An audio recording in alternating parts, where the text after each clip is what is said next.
Transitioning. Hi, Ricardo. Can you hear me? Scott, yes, good test. The city's here, and then Carol's here, and Tamara's here. Ben is here. And I'm gonna switch over. Thank you. See you, Ben. And then we're missing other board members, but Scott is always here. I don't know Ben. Ben Hi, will Ben. be coming up in a little bit. Oh, Ben is okay. our outside counsel. Oh, alrighty. Great. Thanks, Carol. Hi, Ben. Attending, we have 1847, Christopher Hansen, CU resident Daryl. Daryl, you need to switch over. How do we do that? Looks like somebody's just moved you. Miles, Tracy, and UPTV camera operator. Katrina just asked me for the web, the Zoom information, so she'll be in shortly, I think. Okay. Katrina will be coming. Tony's here. Daryl moved over. So we're almost lined up. Let me see. 2, 4, 6. All right, so I'm gonna hold off. Oh, Katrina's here. Welcome. Hello. Hi, everybody. Hi. Hello. And it is 5:31, and it looks like we have all the board members here. Ooh, that is good. Daryl, we don't see you. We know what you look like. Okay, But there. yeah, you changed. Mhm. So, all right, guys and ladies, let's go ahead and call this meeting to order so that we can get going. I believe in meetings. I believe in doing right, but I also believe in just moving when we have a chance right off. So the agenda, and I can't remember, Jason, do you put things up or do I just share? I think you want to do a roll call first. Yeah, well, I want to have the agenda in front of everybody. Okay. All right, so that's where we're at. We'll call to order, roll call, and then declaration of quorum. So take it away, Emma. Tony Allegretti.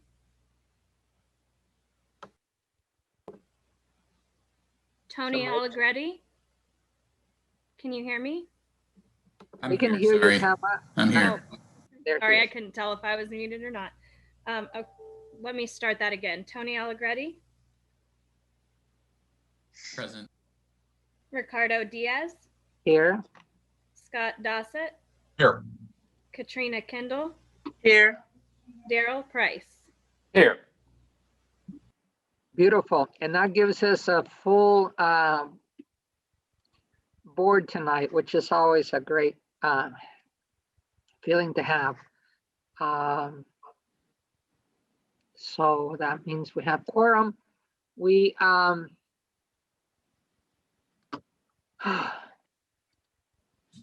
guess I just want to go over everything that I have. I just thought I had the agenda in front of me, but there it is.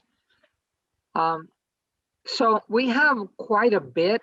A lot of them are closing kind of things. And so I'm thankful we've gotten some work done, but we'll go through the agenda unless somebody has something else to add that we need to place on that plan. Anybody? Move to approve agenda. Thank you. Scott, Second. second. Do we vote on it? I don't remember if we voted, but go ahead, Tamara. Tony Allegretti, Yes. Ricardo Diaz, Yes? Scott Dossett, Yes. Katrina Kendall, Yes. Daryl Price. Yes. Thank you. So we'll go ahead then. We have 3 minutes. Well, we have 3 sets of minutes that have been provided. I have to first start with the fact that Lamont has been very faithful in putting things up, and he's moved us up a couple of days at least on getting things ready for meetings as far as announcement to the public. But I highly recommend that we move his pace so that we can do maybe even a week beforehand, have everything out.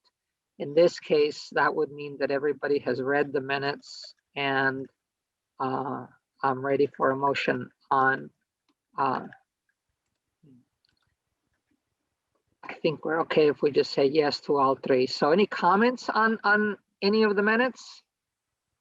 I'm fine. I'll move that we approve all three sets of minutes.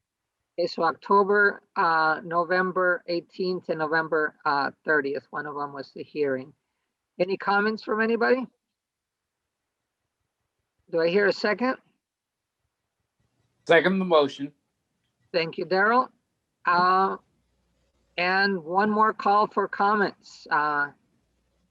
Two of these were regular meetings. I did not attend the last one. They didn't have quorum.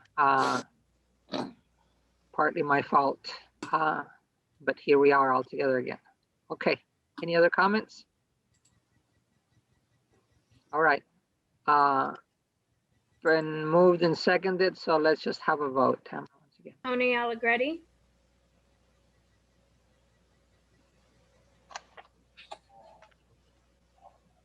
We know you're here, Tony. Yes, sorry, I said yes. I didn't. Ricardo Diaz, Yes. Scott Dossett, Yes. Katrina Kindle, Yes. Daryl Price. Yes. All right, thank you. So as we've approved some of our of the past, or at least we approved the minutes of the past that were well written. We don't approve of all of our past. Let's go ahead and go with public participation, as we normally have gotten better at doing. So raise your hand and we will, well, actually I need to get to that screen. So give me a second.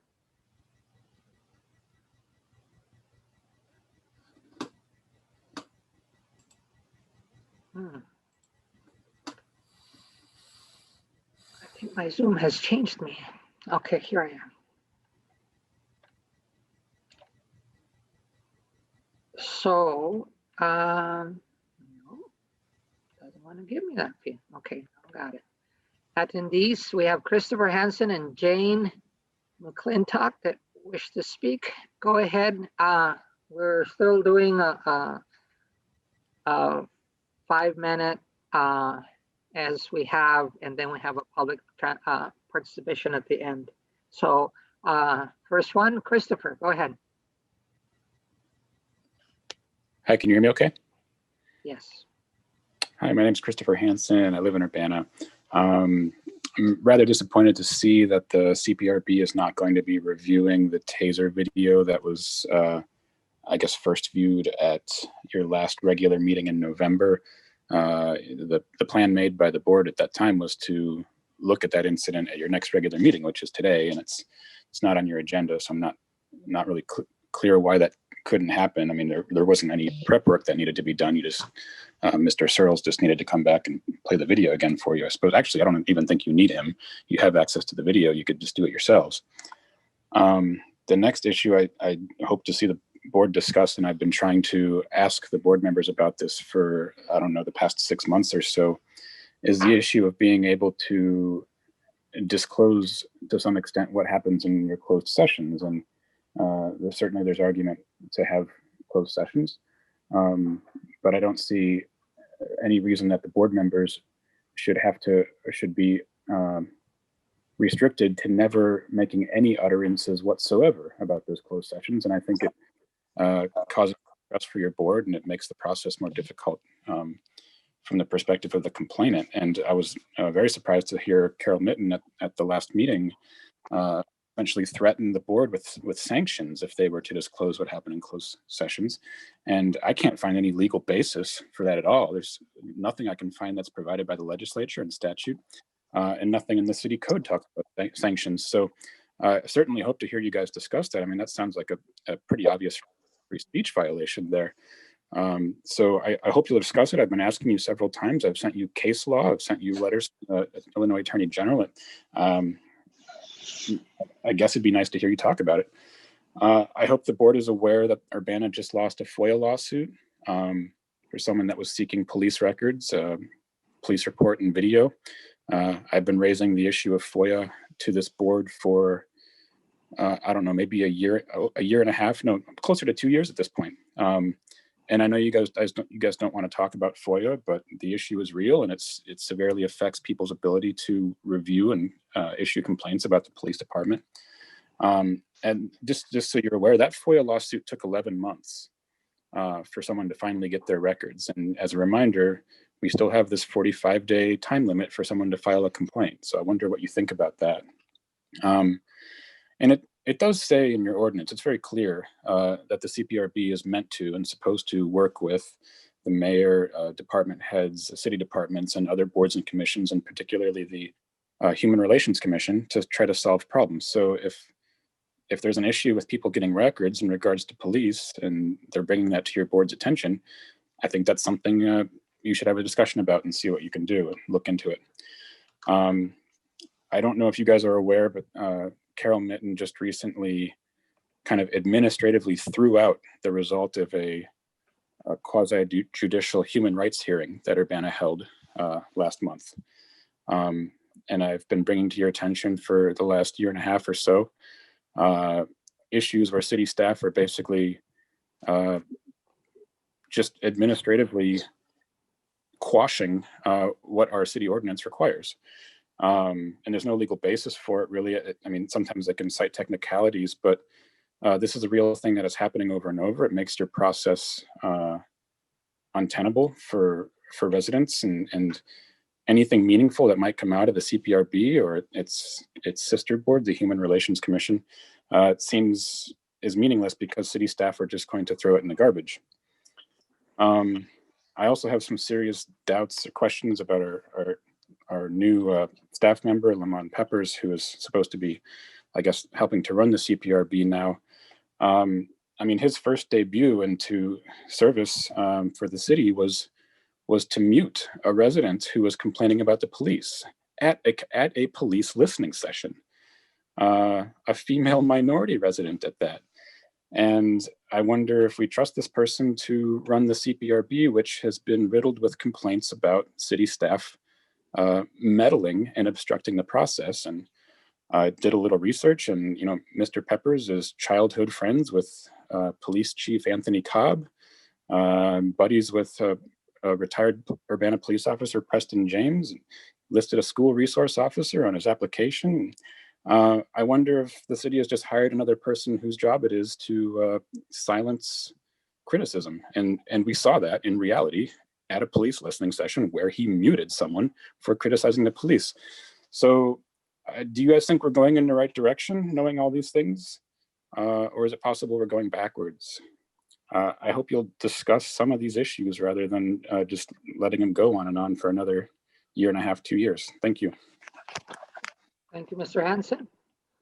And just to double check.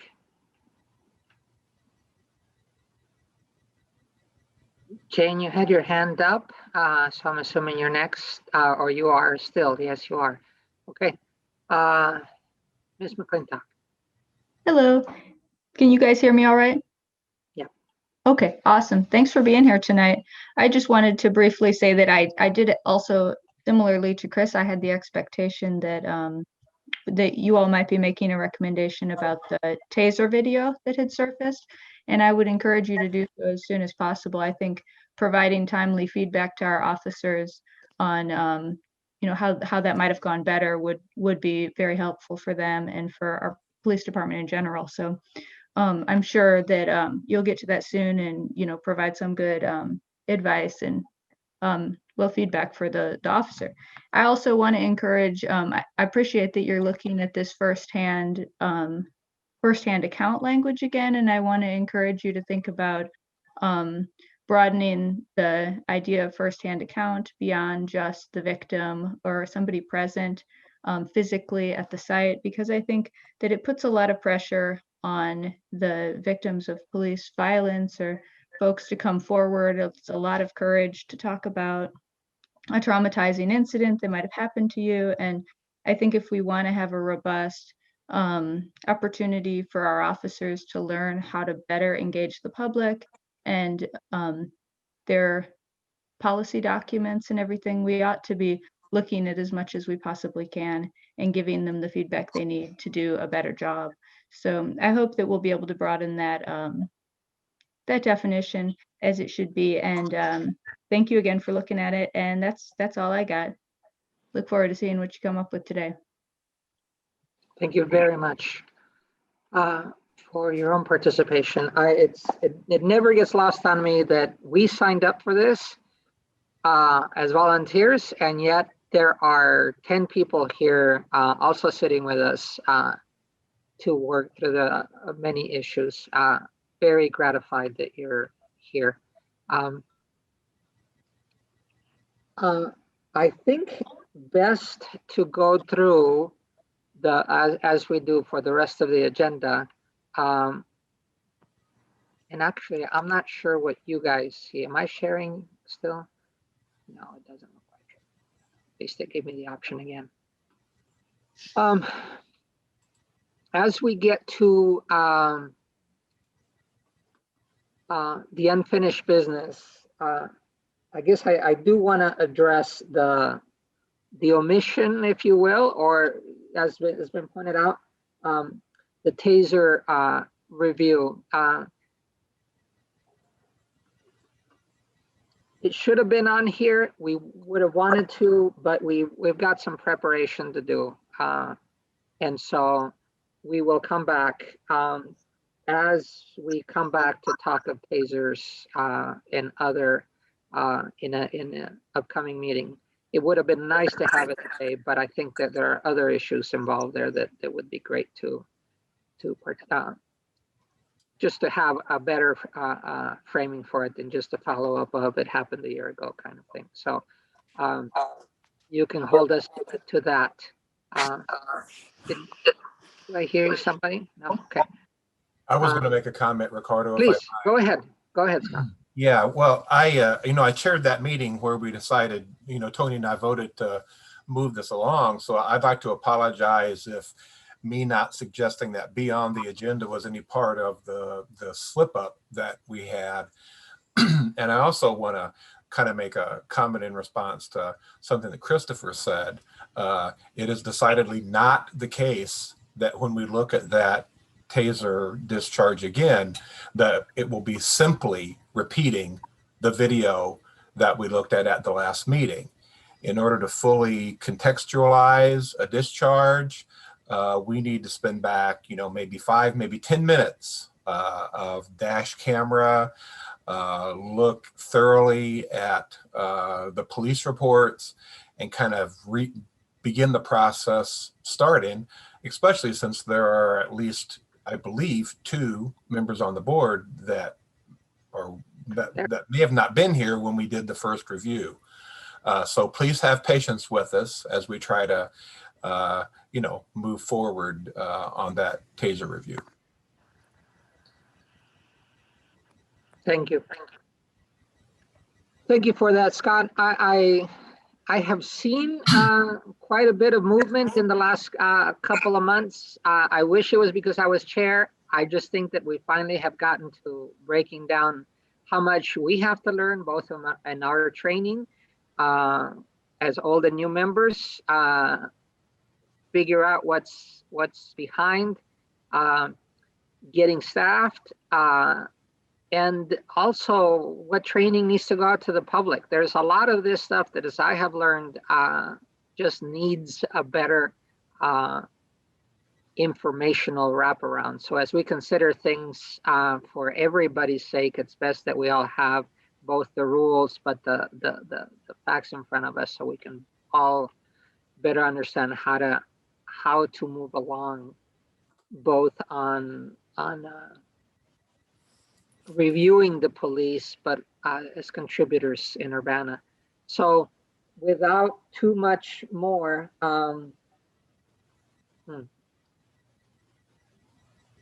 it's easy to get caught up on side comments. So I hope as people move along, so they have their own comments on some of these issues.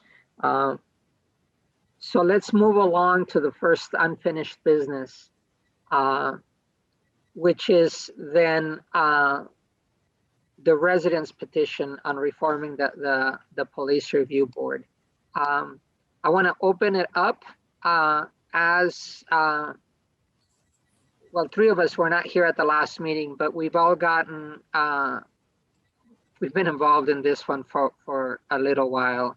And so we had that first listening session. We wish to do another one and probably at least one more before we would respond. And although we would respond, except that it's been easier to also go through and say, so where are the many parts of the petition as we've gone along? So any thoughts so far? So Ricardo, I just wanted to remind you that, and you weren't at the last meeting, and I'm happy to run through this if you want me to, but we had decided that we would take the petition and break it down into basically three different buckets. And the first bucket that I had presented at last month's meeting was those issues that had been raised in the petition that were within the control of the city staff to change now without any changes to the ordinance. And I had run through all those items and our response. And then there were, and then I had also, I think, circulated to the board members what those other buckets, what items were in the other buckets. And so, yes, so then. Yeah, and so that's why I was giving time as an open, but also as a, for everybody to see this. I knew it was going to take me, I had them on a PDF, but not necessarily. Of course, it can open when I wanted it to. So, yes, and as we divided into those buckets, maybe 3 or 4 months ago, was our first discussion on how do we take the petition seriously. We have not been the only ones to consider this petition. It was actually sent to City Council, and they've done their own work with it. But I think it's been very good for us on our side to look at some of these items and also consider where, one, we have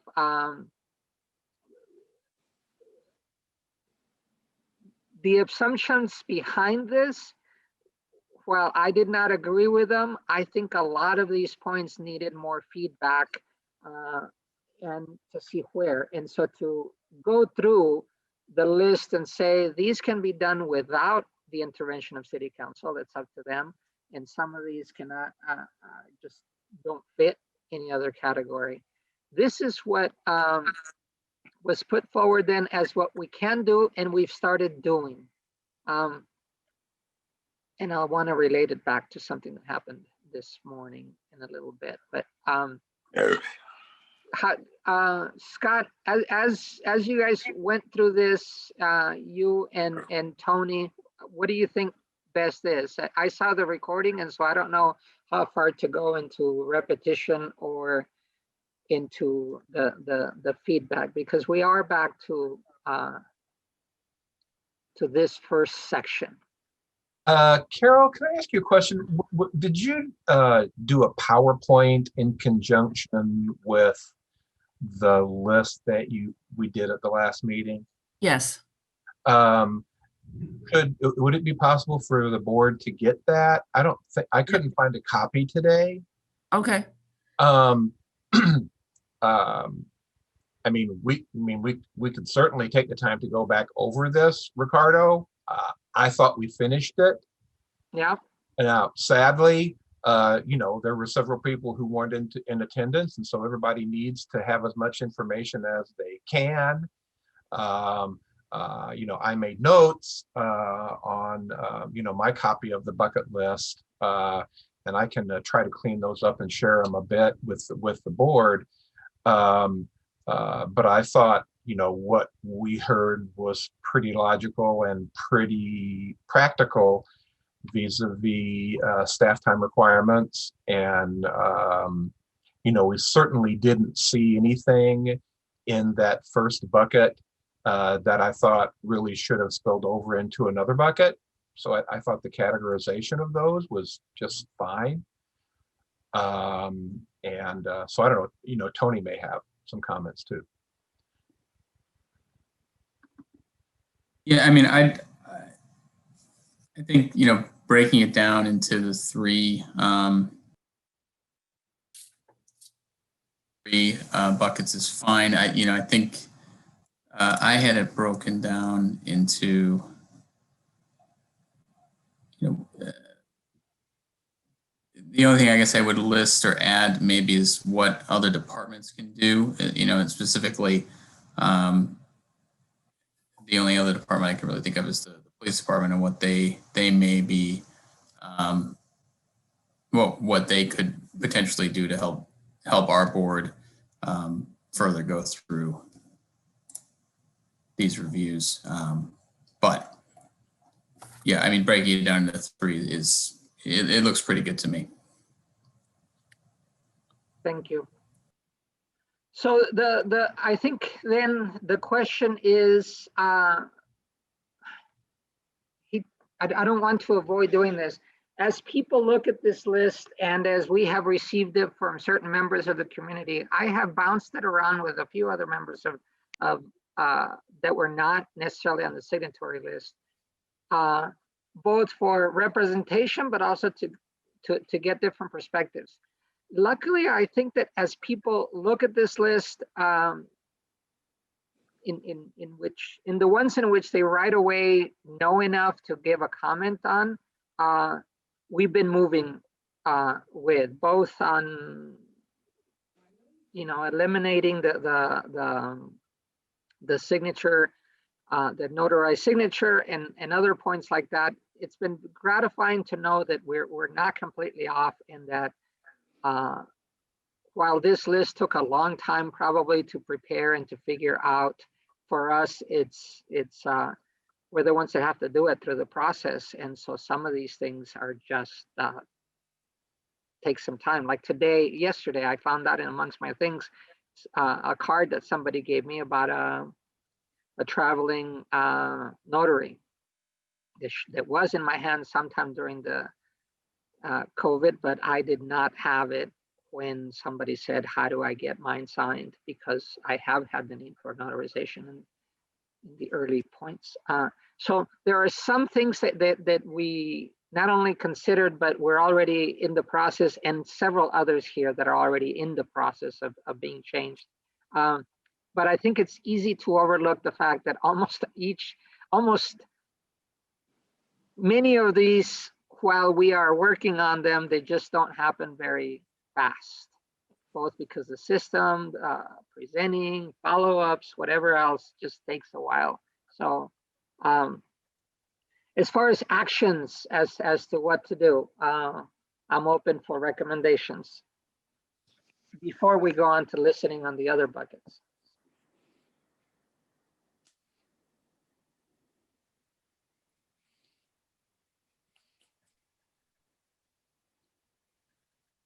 Okay, hearing none for now, then if it's okay with you, at our next meeting, and once again, everybody take note or disagree with me now, so we can all put it in the calendar. There are the next buckets are good for us to listen, good for us to record, and good for us to consider how we are affected and how we can affect. Because changing the oversight model, while not impossible, is not within our purview.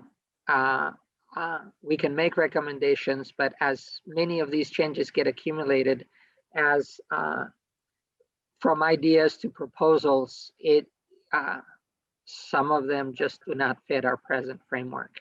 And as much as we are all trying to keep within an ordinance, we all realize that the ordinance already has lots of opportunities for improvement. So my proposal is that we all look at this second bucket.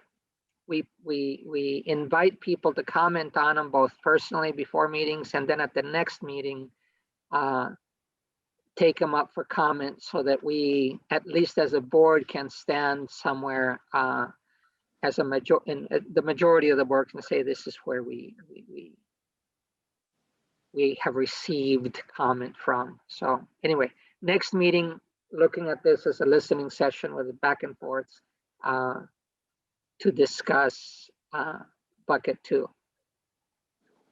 Ricardo, when you canceled the one that was going to be on the 3rd, I think we did have the second bucket listening session scheduled at one point in time. You noted that there hadn't been a whole lot of outreach about this. Yeah. And I didn't know whether it would be possible. Well, I would just make a recommendation that we at least make sure that this next listening session get on the main page of the city's website if we can, the things that are coming up, the calendar or whatever, to try to get out to the community a little bit more about the fact that, we're going to be discussing this item. So very much. And in fact, I would say committing the city is good, because Carol can probably aye or nay. But I think individually, we as a board, part of our charge is outreach. And so I would recommend that we commit to each either bringing a written comment or a person to comment to the meeting, because there's 5 of us and that leaves about 45,000 people out there. We could divvy them up and say we can each pay 16,000, or we can just say 1. But it needs to go out there beyond us. It's the echo chamber that is so dreaded for everyone. As I listen to the listening sessions on the use of force, that impacts us too, right? And Scott, you were there. I listened to them in recording, but there was just like, there were many times in which that awkward space of, we want to hear you, but there's nobody else here that hasn't yet spoken feeling. We need to do better. And as we do it more often, hopefully the public will take the opportunity. So I'll just commit to you all that I'll draft up a flyer and circulate it for your comment, but then you'll at least have something you can push out to people that sort of is an advertisement for that section of the agenda, just to make it easier for you to do some outreach with that, if that would be helpful. That would be very helpful. Thank you. Mm-hmm. I hereby commit myself to bring to do written or presential 2 people to give us feedback. So do we have that meeting scheduled already? at the bottom of our agenda with the date. Where is it? The next regular meeting is not we didn't get that on the agenda, but it's on the meeting schedule with all of the dates. So that'll be January 27th. All right, thank you. There it is. January 22nd? 7th, okay. 7. Okay, thank you.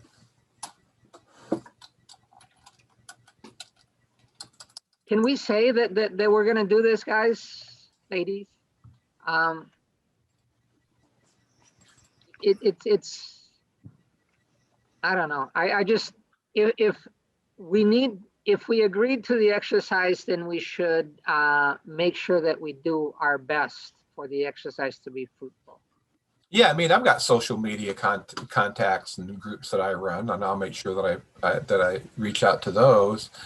I'm not keyed in currently with anybody in the Ministerial Alliance, for example. I don't know whether the city has a kind of a standing mailing list that, we could at least get emails out to. So no, I think we need to work harder. I agree with you, Ricardo, to try to get other input, Did you say the Ministry Alliance? Yeah.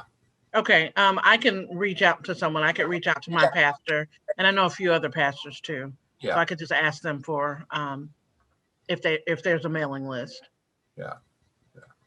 Great. Thank you, Katrina. I'm looking for individuals. So I've written myself one to bring in on the immigrant side, somebody. Well, it's going to take work because it's heavy reading, but any other groups that you guys want to put forward? Who else should I know can about contact this? the ACLU. They would probably be interested in discussing this, I Yep. would believe. I'm on their steering committee. Then, I mean, the neighborhood I live in has an email list. I can blast it out to them, and that might get a couple of people to come in as well. Thank you. Tony, ACLU, an emailing list. Your own circles, Daryl.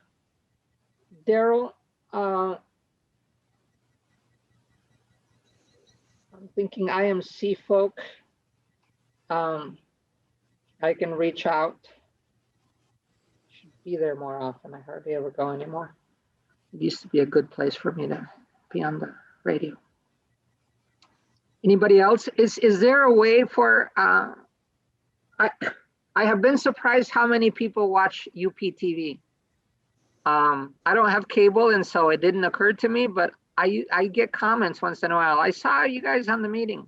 And I was like, wow, somebody's watching the meeting.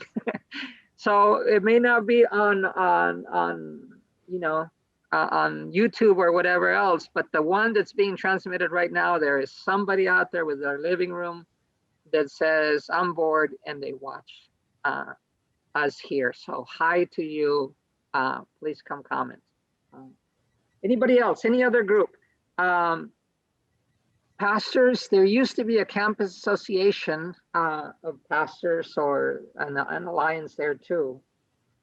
I know somebody that used to go to those meetings, so let me put myself down. All right. Any other groups? We're not looking, or we're not targeting youth as far as this. And I'm not sure actually how well it works to have the police, law enforcement of some type. I know it's hard. It's that gray area of public comment. On the other hand, they are certainly impacted. City council, we have talked about having a rep from city council at our meetings. Shouldn't city council be here to see what people say? Well, I mean, we can invite them, and it gets a little dicey since we wouldn't want them to be participating. They can listen also. Because eventually there'll be an ordinance in front of them. Eventually there'll be ordinance changes put in front of them. Yeah.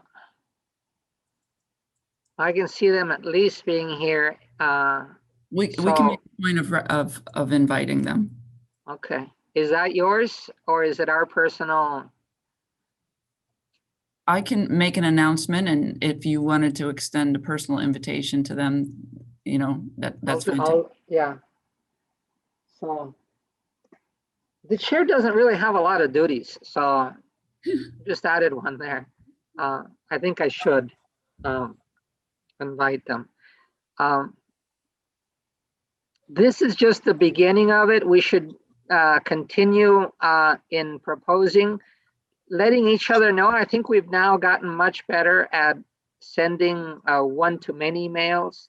without responding to everybody and causing a break in the rules of open meetings. Which, by the way, the more I have lived them in various sections of the state, I think to myself, it's a beautiful intention. It certainly narrows the opportunities for learning from each other and working as a team. It wouldn't be my intention to break the law, but I have missed, well, I like it very much when I can contact you individually, but it'd be very nice for us to argue things out more often. So I said it's been in my head for quite a long time. And every time I go to a meeting and it's bound by all this, I think just speak up. So anyway, can we leave this topic then as far as making the promotion and making the 27th of January being a listening session on the second bucket, and that we will be creating that space. It can't be the only thing we treat because we have a lot more things to work on, but as of today, I would say, unless somebody has, did I share a window? Did I share my screen? I'm gonna risk sharing my screen. So as I flip, I am at least not speaking out of my screen without you guys knowing where I'm at. So I'm back to the agenda. Any more on 5A? Okay. So we'll close it for now. We'll see you at the next one, and let's make it all known. Sometimes I get texts during the meeting, and it's hard for me to keep track of them. So when you do that, I just know that I can't get to it. 5B. Okay. First-hand account. We did have a comment from Jane about it. And I think that we have had probably 3 to 4 meetings in which we've touched this topic quite a bit. It's made me look at the ordinance a lot more as to what it is and done some personal research. I was not here at the last meeting, but I do know that from a couple of you, you say, well, this is the letter that we get from the city about it not being possible for us to do more, at least on admitting video. For everyone's watching, it was a letter that we as board members received. It's not necessarily part of the packet, or is it foilable, or I'm not sure what the circulation of it is. But we have somebody here that will talk to us about it too. Carol. I just wanted to tee it up a little bit more if I could, if you're Yes. ready for that. Yes, we are on 5B, and we'll need to get your perspective so it'll prime everyone else to talk. Okay, so there was, just to maybe recap how we got here, there was a desire on the part of the CPRB to have the council amend the ordinance to change the firsthand account language to allow what I call for shorthand video witness. And Katrina took that to council one evening. I think it was in September, maybe October. And a number of questions came out of council, and they sent those questions back to you through me. And there was a clear indication at that time that it was their expectation that the questions would be answered, and then the proposal would return to them.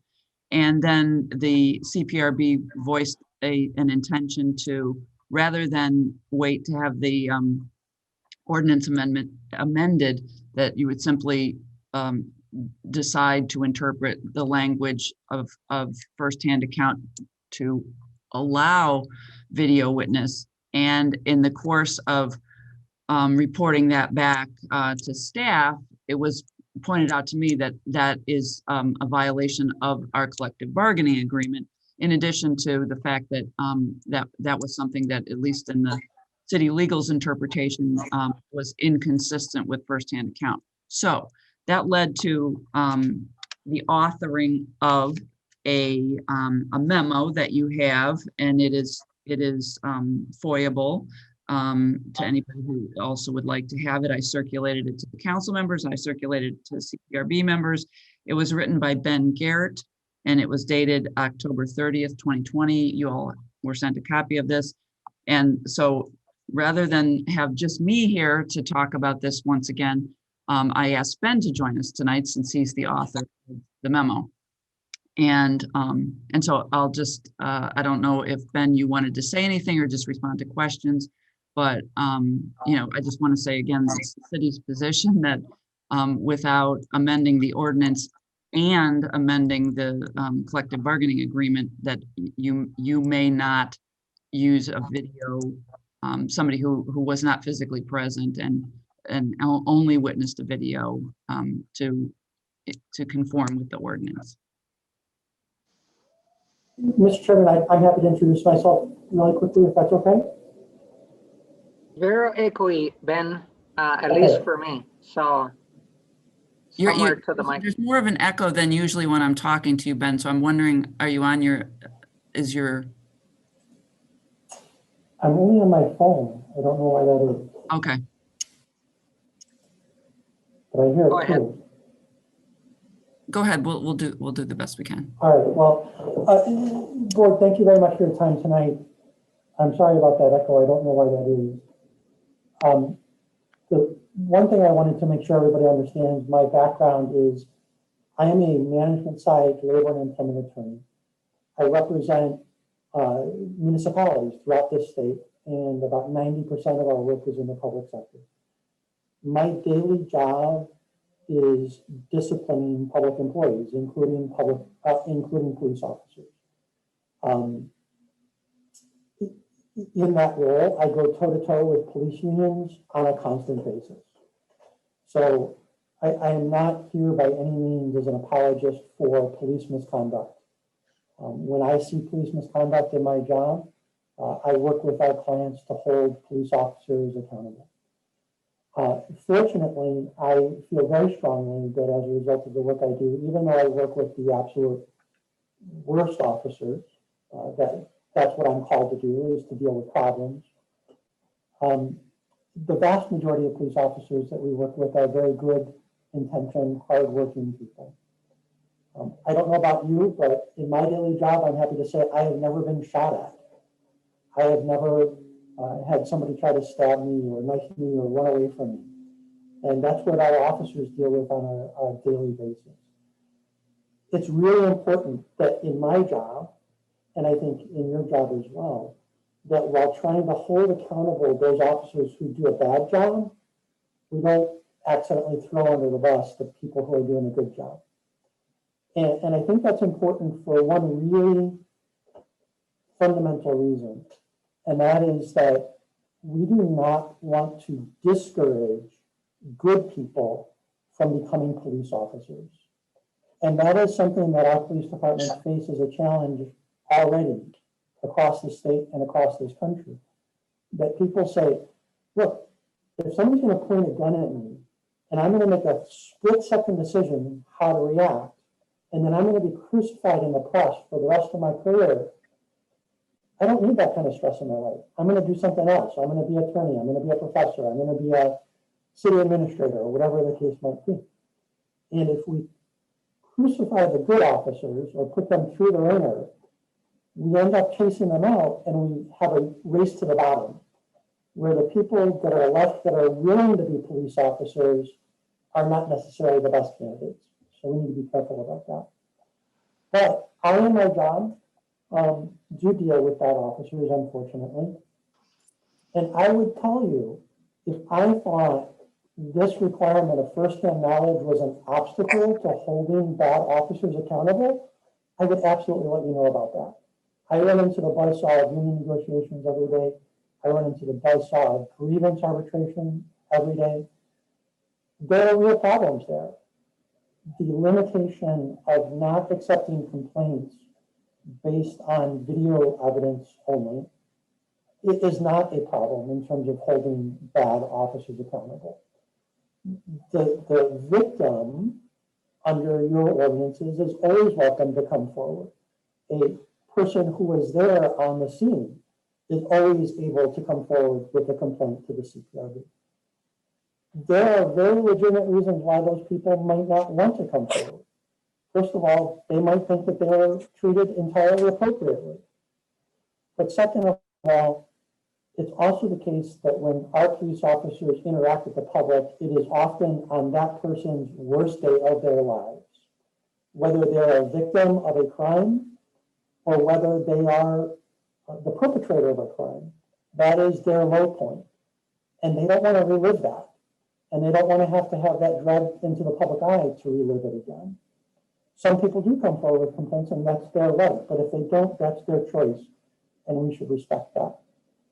But more importantly than my opinion, because I'm not a board member, is the law. And in that regard, we face two challenges. First of all, the city ordinance that specifically says complaints need to be brought forward based on by a person with personal knowledge. And second of all is the collective bargaining agreement. And that collective bargaining agreement also says that complaints against an officer must be signed and sworn by a person with personal knowledge of the incident. Watching videotape does not give you personal knowledge. Watching videotape allows you to see a two-dimensional image that could have been manipulated by somebody else before it was posted on the internet. And we all see that every day when we're watching the political dialogue and political ads that are run and quotes and snippets that are taken out of context. Personal knowledge means you were there and you saw it, tasted it, smelled it, touched it yourself. And that's what personal knowledge requires. And that is how the city and the CPRB itself has interpreted that requirement for a long, long time. And if that requirement were to be eliminated by the CPRB, we're going to run into a significant problem with the police union, which is they will file a grievance saying that that is a violation of their collective bargaining agreement. And one of the tools that arbitrators are going to look at is not only what external law says, which I've identified in the memo that you're looking at, but arbitrators also look at what's called past practice. How have the parties themselves interpreted this language historically? And historically, the CPRB and the city and the officers have all agreed that that firsthand knowledge requirement cannot be satisfied by somebody watching a video. And so to eliminate that requirement without going through the collective bargaining process is going to be futile, because we're just going to get a grievance that unfortunately we're likely to lose. So regardless of my opinion, the contract ties our hands on this issue. And really, the way that contract is written, the board doesn't have the power to accept complaints that are based solely on video evidence. So with that, I've said a lot, probably more than you wanted me to. I apologize, Chairman, but I'll definitely pause for any questions that anyone might have.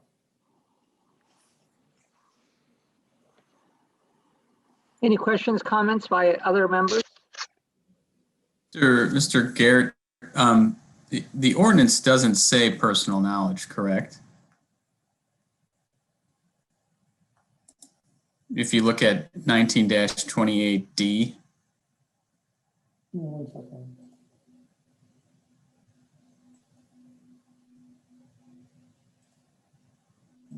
I'll read it. It says complaints shall be based upon a first-hand account either by the person involved in the incident or a witness to the incident, except at a minor.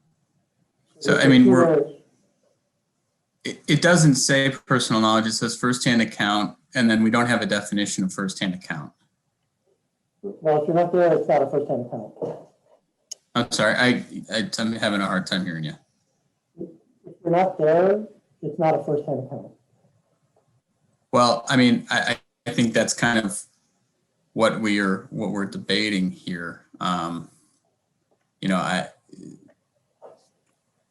think you're one of the issues that you brought up is that these videos or the issue we've struggled with, I think, is that, you know, viewing the video itself is not going to be the only evidence that we would review a complaint. It's a standing issue. It gets you through the door. So if there was someone who witnessed an incident on a video and they filed a complaint, obviously we would have UPD come in and testify or talk about and discuss what the video showed. We'd possibly hear from the officer, or possibly hear from somebody else who was there come forward.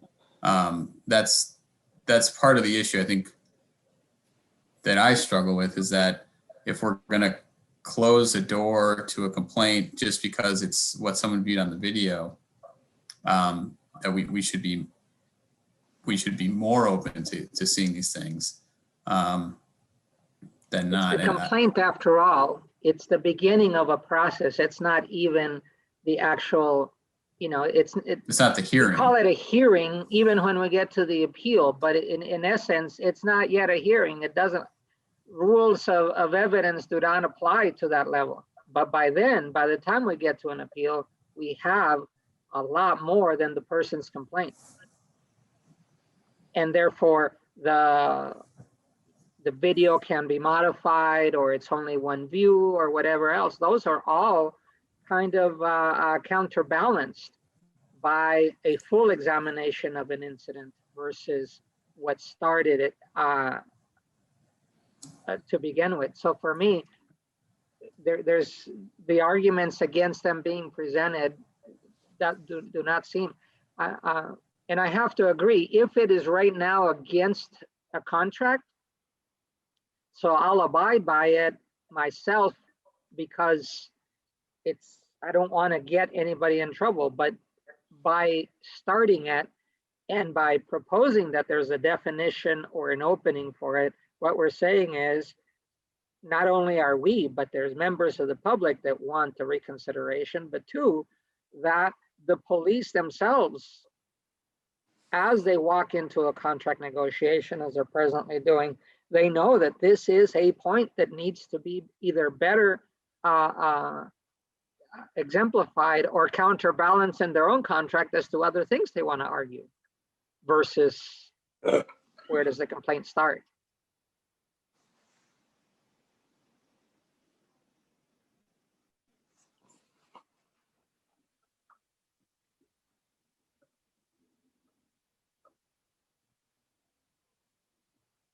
Okay, any other comments? I have one more, but I want to make sure that other people have lots of.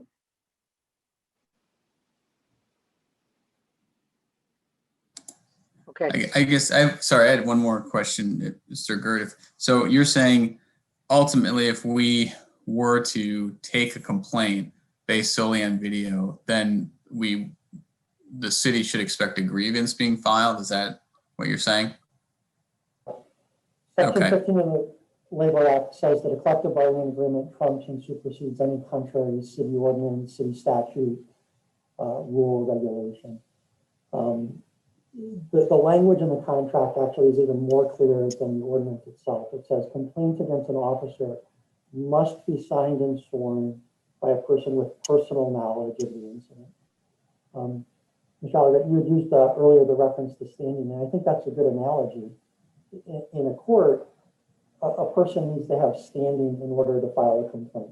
And that's a good filter to make sure that the people presenting those complaints have a sufficient interest for the court to render a full and fair hearing. Without that standing requirement, for example, if I were so inclined, I could watch hundreds of videos and file them with the City of Urbana CPRB and just inundate you with work and make it so that you couldn't get to the complaints that actually deserve your attention. And I don't think that's what anybody here wants. So we've heard and we explored that same situation, and as a board, we say, I think in majority, even before we went to City Council, yes, we could be inundated. However, that would be our choice as to how to take things up and how to deal with it. So I understand that much. So the first part, if it's in the contract, and I'm looking at I think it's Article 22.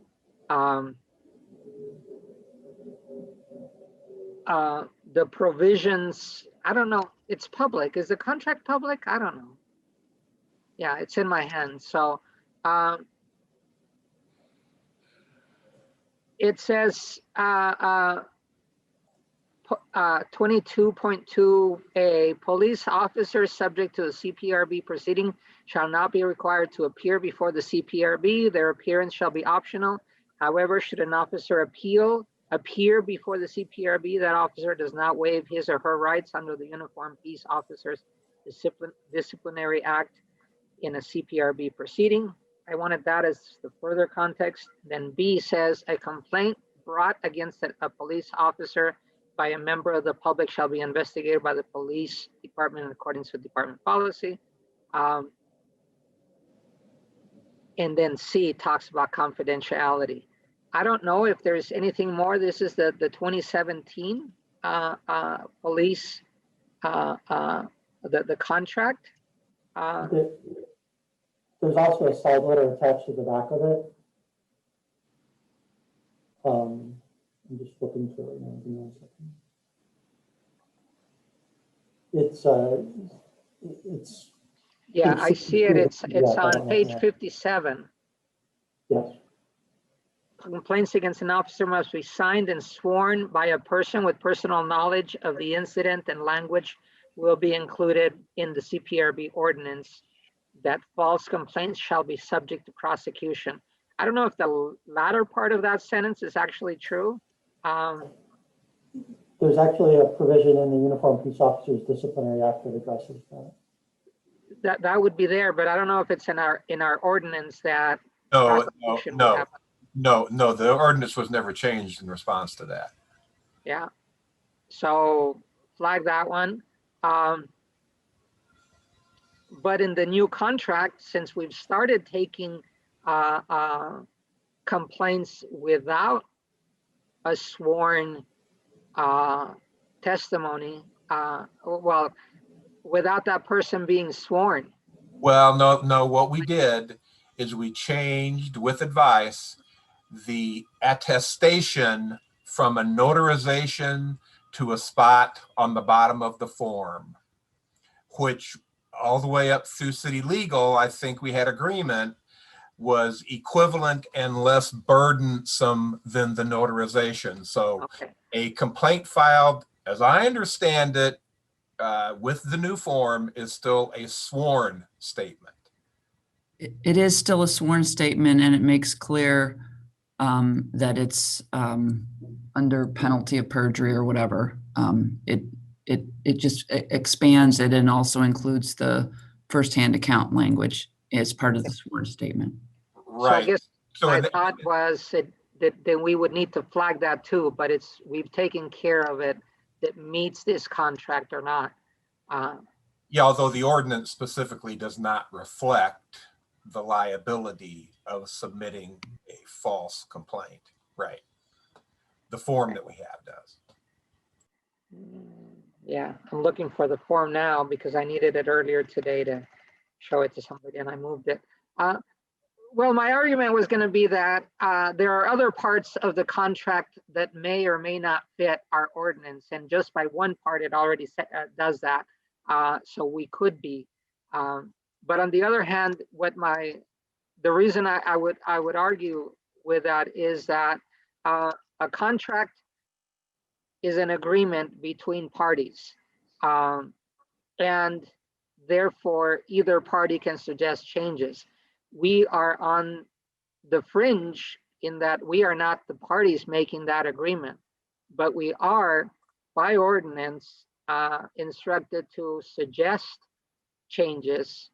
And in this case, at minimum, that's what we did with the city council, which even if rejected, it is a desire of this board to have more leeway as to how to begin the process of a complaint. It's not even how to carry out the rest of it, but having an open door to complaints is precisely our job, even, and I'm speaking even in the background of 2020.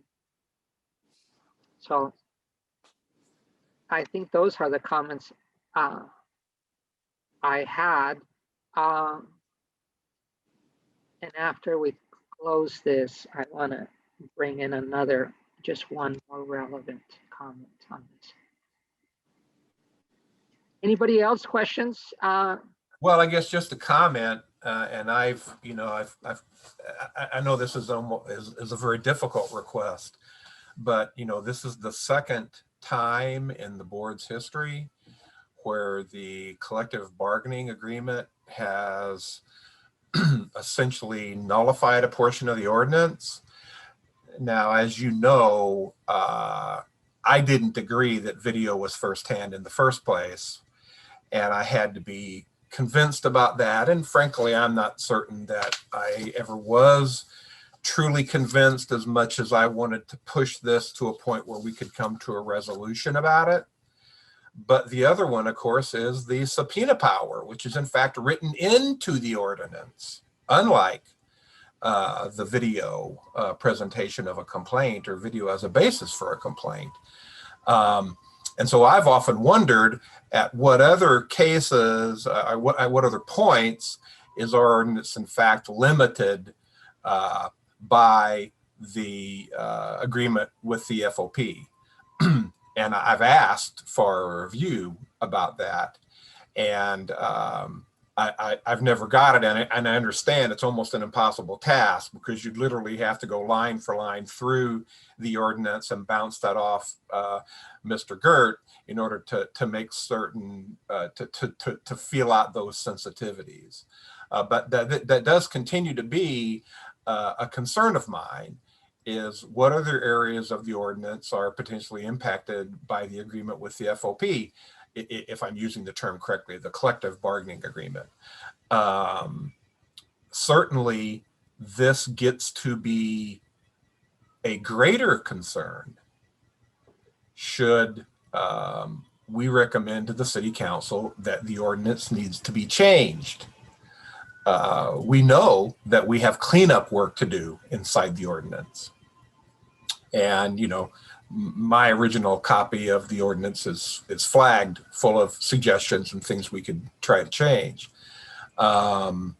So I think this issue with the FOP is not going to go away. But it seems to me as if, as a board, and this is kind of where we were during the last meeting, again, which had, there were only two of us there,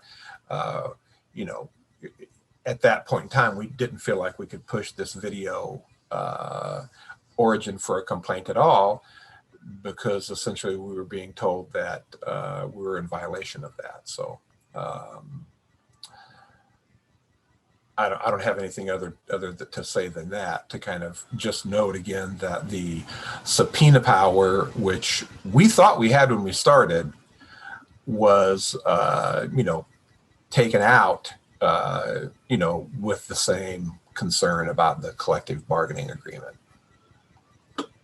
Well, just to be clear, you have subpoena power for everyone except police officers in the ordinance. Listen, that's a good clarification. Thank you.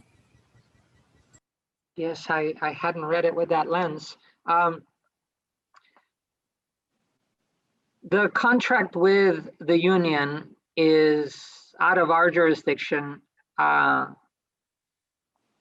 And as I understand, is presently being put forward. There will be changes to it. And even if a line by line comparison were to be made, honestly, whether it's yours, Carol, or the chief's, it's a big responsibility for you guys to know as much and what implications you have.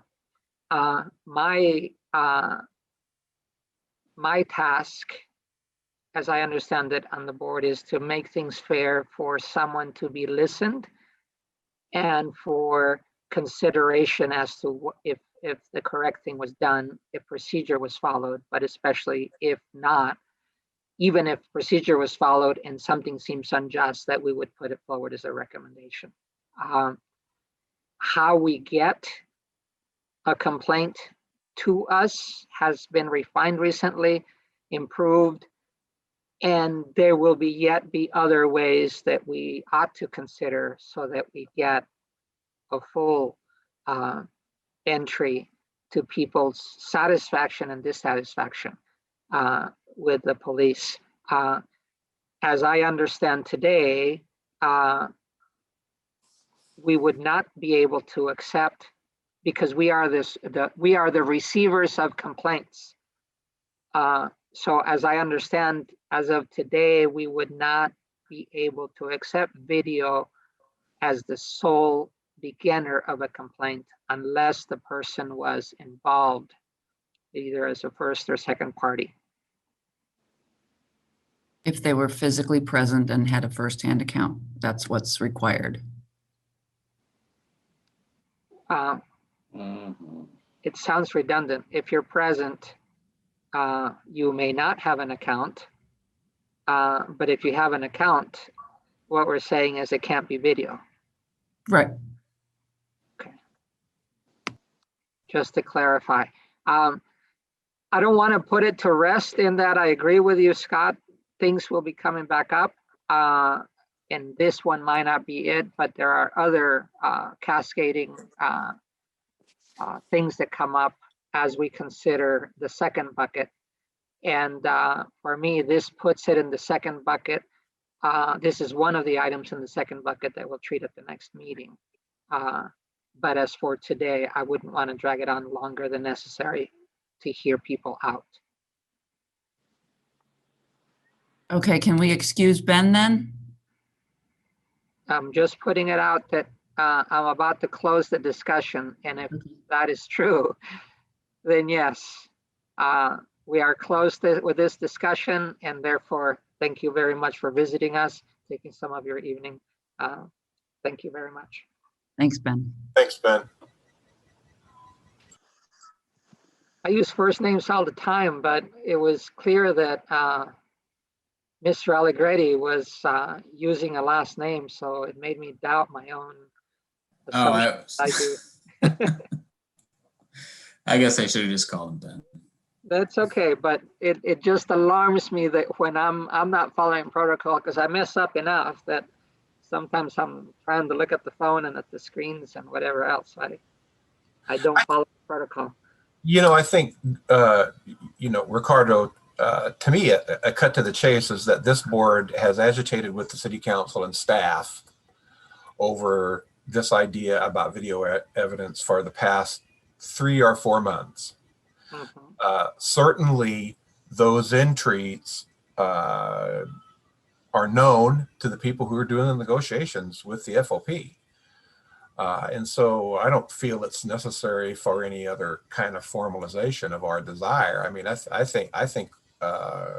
I'm ready to walk away from this in the context of what the board is going to do in terms of action. If the agreement with the FOP changes, then, we could revisit that. Yeah, actually, that provides me a small opening for something today. I'm going to show you, I'm going to share with you. I hate having so many screens. And then I forgot to share, so share. Related to this it was all a timing triggering issue, in that today I received a call from, well, actually 2 days ago, and it was timed. Can you see blue screen? Can you see blue on your screen? Okay, so as a background, I used to work for the Wharton School a dozen years ago, more by now. But anyway, they've got a section called analytics. And a couple of days ago, they contacted me wanting to talk and essentially going through this survey. I want to put it out so that you guys know that as we consider things, and we're just a lowly little town doing it and trying to figure it out, there are people nationally trying to figure things too. And this video as firsthand evidence was one is hard enough to try to tease out, except that we're not the only ones. The survey that they put before me and then got a call this morning was a very deep, no, not so deep, good categories of things for me to consider that others are considering, and they're taking tally at a national survey. Enough that they're calling people around the United States, big cities and small cities, as to what review boards and the types of review boards are considering. What powers do we have? What considerations do we have? I try to answer as far as I know that we are presently doing. None of them were so hard that I couldn't answer within their categories, although there was explanations.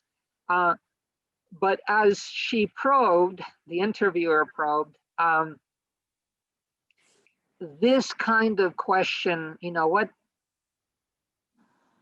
additional, what access do we have to information within the police when a case comes before us or not, reminded me that our endeavor to choose and to try to interpret whether video evidence is enough to start a complaint is a much bigger question than us. So I am also willing to leave it for now, but I think this is the kind of society that gets redefined as we all consider that we live in the age of phones and Facebook, and whatever hasn't been written and whatever traditionally hasn't been included in a contract has to be considered now differently, because we are.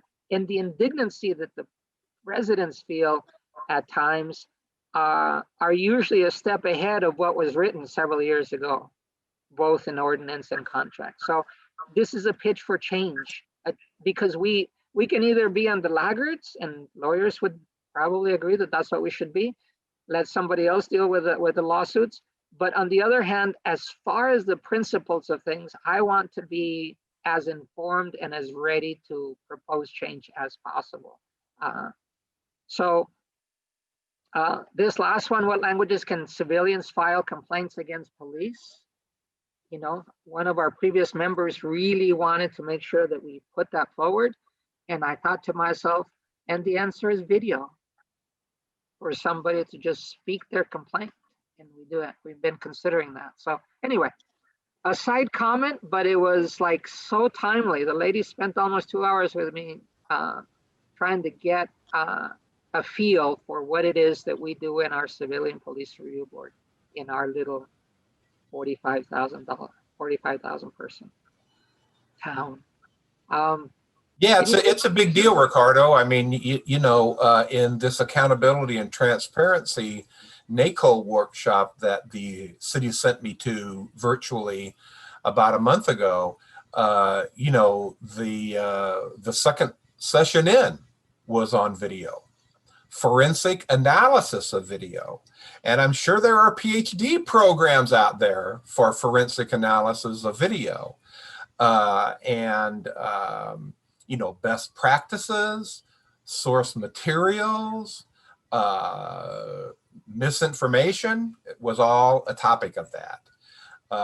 So we're wading into pretty deep waters here in some ways with the technology that's really developing. You know, you go all the way from body-worn cameras, which I think is what's really stimulating this whole thing, is that we're really building out body-worn cameras and officers now that are grabbing, you know, 30 seconds or so, 30 frames per average, 30 frames per second average to some surveillance videos, and these Nest things you can put on your doorstep that are 4 frames or less. And you really have to start getting into the weeds a little bit if you want to try to get serious about using video in the manner I think that we're talking about. Or as we've had recently, that state law says, or the first 30 seconds of pre-video don't have sound, and then the sound kicks on when they turn it on. That was news to me as to both the technology. I first saw it at the cars and the squad cars, that the squad cars are constantly recording, basically. It alarmed me. I said, shoot, if whenever I do something bad, I better not be near a cop car because they can zoom in over a block and they can do all this. But, you know, because we're in the middle of this, we are getting the different perspectives of how much information and how it's collected and what we do with it. The body cams, I remember when they were approved and we were all happy about it. Who knew that at this point, not only are they there, but we should be using them. And before I forget, that's one of the reasons why we are learning and implementing on our reviews the taser parts, because even that changed since the beginning of our first encounters with what that was. I wanted to put before you the agenda so I can feel Daryl looking at me as to the agenda. So I'm going to go back to there. So we're closing it for now, unless somebody else wants to put it on the agenda for next time and has something specific as to what the next step is. I don't agree that suggesting it to council is enough, but that'll be when we have coffee, Scott. We'll figure that out. We are still on item 5, unfinished business, first hand account. Now we are on C, status of complaints and appeals. Normally we would ask staff to give us the numbers, the round numbers, but Scott, I know you're in the middle of C and D. Well, actually, no, the longer version, it's not in our agenda, but you have a lot to say. And I very much enjoyed your spreadsheets. So status of complaints and appeals as of today. I can give you that one. Thank you. It's unchanged since last month and I think probably the month before. So the total number of complaints is 92 and the total number of appeals is 64 that we've received in 2020. Thank you very much. There's a long asterisk for explanation on that, but the national interviewer really got on me for that. Says, what?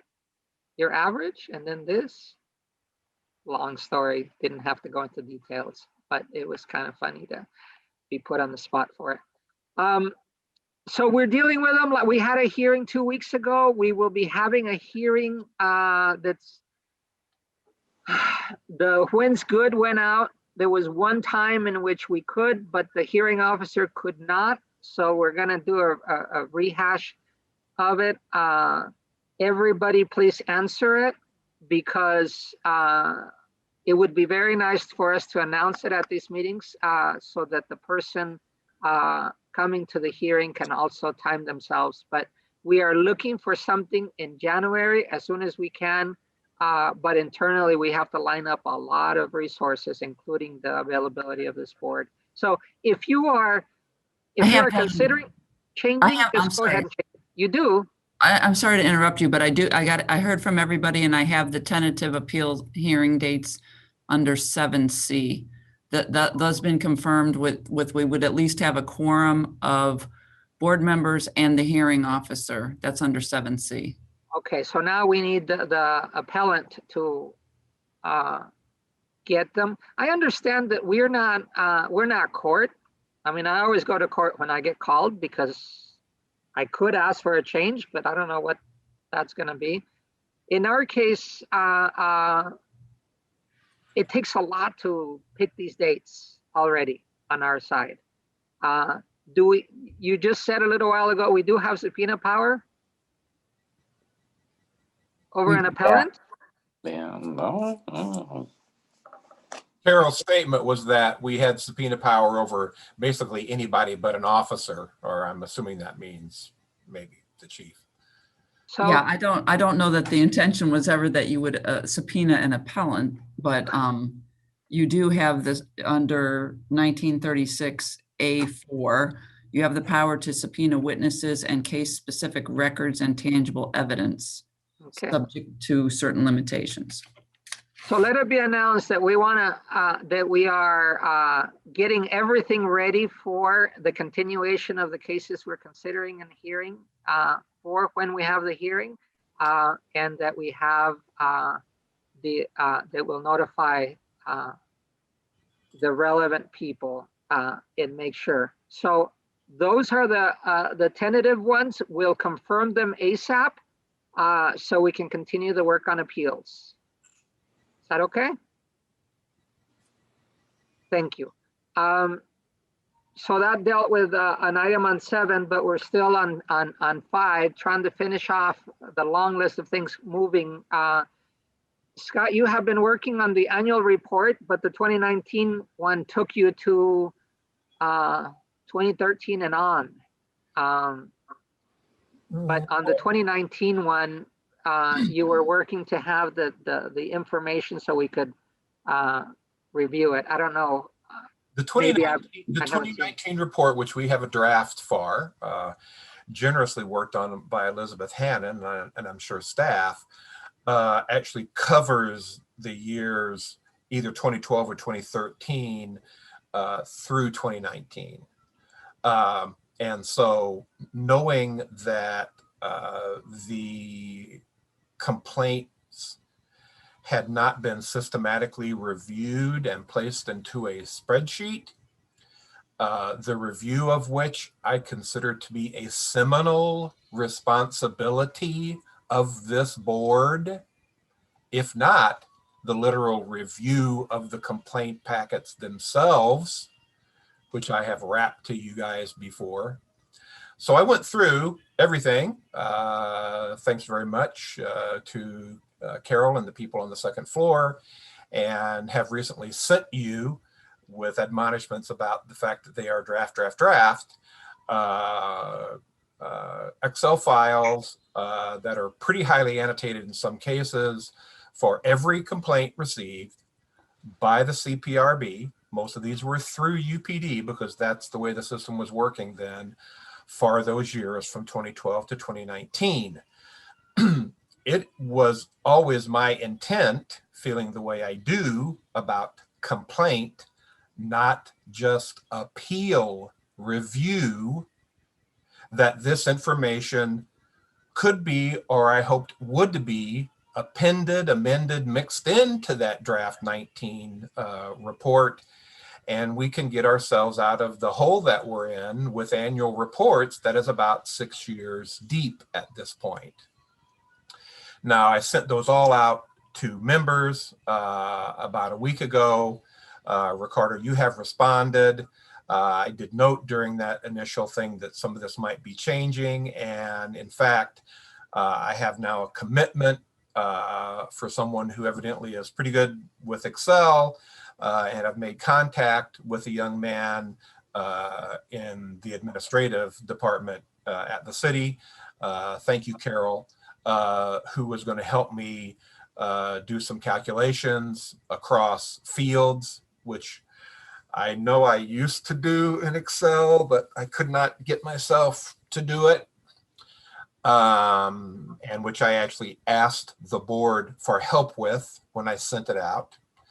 And so I am hoping that by the end of next week, middle of next week, this person and I have been able to do some calculations and start working on graphs out of this. And again, it would be my intent that those go into this annual report, bridging this gap. That's actually an issue that Carol and I haven't spoken about at all, or you and I, Ricardo, and that is, you know, who then takes authorship of this 2013 to 2019 report, and how do we finally get this thing in the can and out to the public? And so that's something what I wanted to bring up now. As I mentioned during that email that had the Excel files in it, I had run a quick spell check through my work and kind of was doing a logic check all the time when I was doing the entry.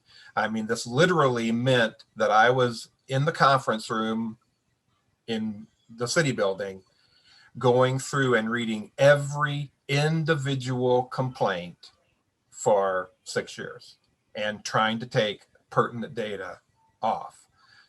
For example, a couple of the fields I had were complaint date, incident date, filing date and finding date. And I think we're all going to be real happy once we get a chance to just look at that stuff in a graph, really how well in 95 to 98% of the cases, UPD has responded to complaints vis-a-vis timing, at least for this period. I know a lot of people in the community have concerns about timing and all kinds of complexities, but those two fields alone, the first three fields in those spreadsheets, I think are really demonstrable of good intent. And so with Carol's help, with this Excel person, I expect to try to render some more details, some more graphs. I would highly appreciate a look at those Excel files and any kind of either interpretive questions or suggestions that board members might have, so that maybe by January of 21, we can put this series of annual reports to bed and to the public. So Scott, thank you very much. I mean, this is a lot of work, and like you said, this is what you sent to us was draft. But just to get the basics, it takes time. I'm glad that you're catching us up, and feel the need to. Well, I looked through the spreadsheets, and as I started having questions, I realized that it was premature to do so. The analysis of the whole thing, patterns, whatever else, may not give us, this is after the fact, but we will have a good documented history of where we've been. And frankly, as far as authorship, you have had the longevity. We're all babies compared to you as far as what the work of this has been. So you have probably the light to say, this doesn't sound right or doesn't fit my experience. But as far as timing, I was specifically referring, Ricardo, to the fact that we've got a draft report, and somebody's got to lay all of this stuff together to come up with a cohesive package that has to be approved by folks in the city building. So We'll figure it out. What do you mean? We will figure it out, Scott. Okay. You guys will do the layout, is what you mean? The writing. Well, who's going to write text? I mean, there are Excel files that detail years. I could spend another 10 hours going through those Excel files alone and then rendering some kind of descriptive information from it. And if I'm the only one who feels strong enough about this to do that, I probably will. But actually, you won't be. I've joined my Excel files to just get a feel for the category that really glares at me still is disposition. Only because the language used in disposition sounds so harsh to me.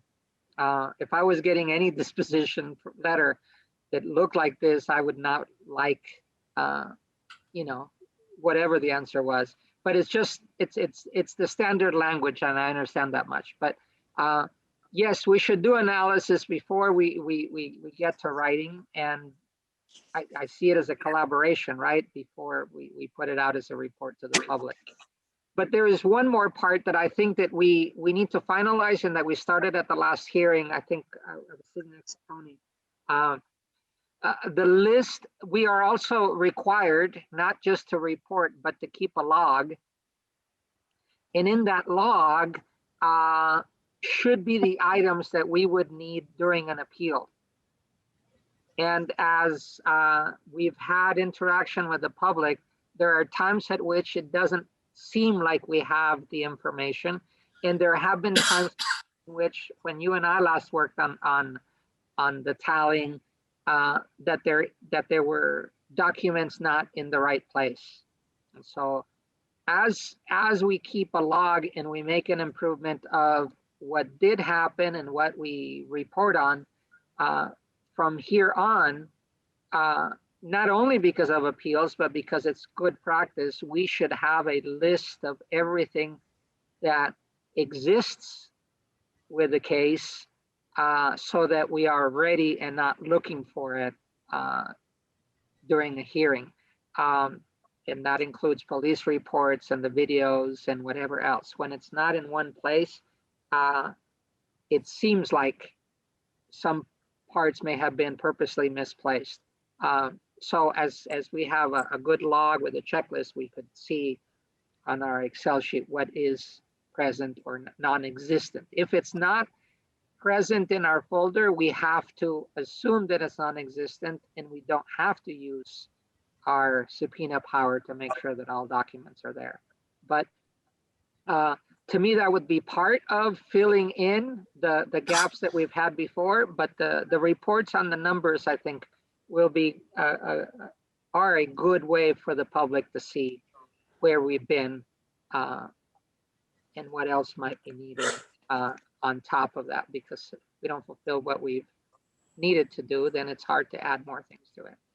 The one place where I mean, I don't want to switch gears into appeals right now, because although I think the appeals are something which should be detailed in the annual reports for sure.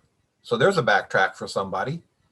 But in terms of the complaints themselves and an analysis of the complaints, it is my strong feeling that the demographic information that's available, that the dispensation of the cases, that the initial complaint type, and the resolution are all powerful ways that we and the community can look at the complaint process.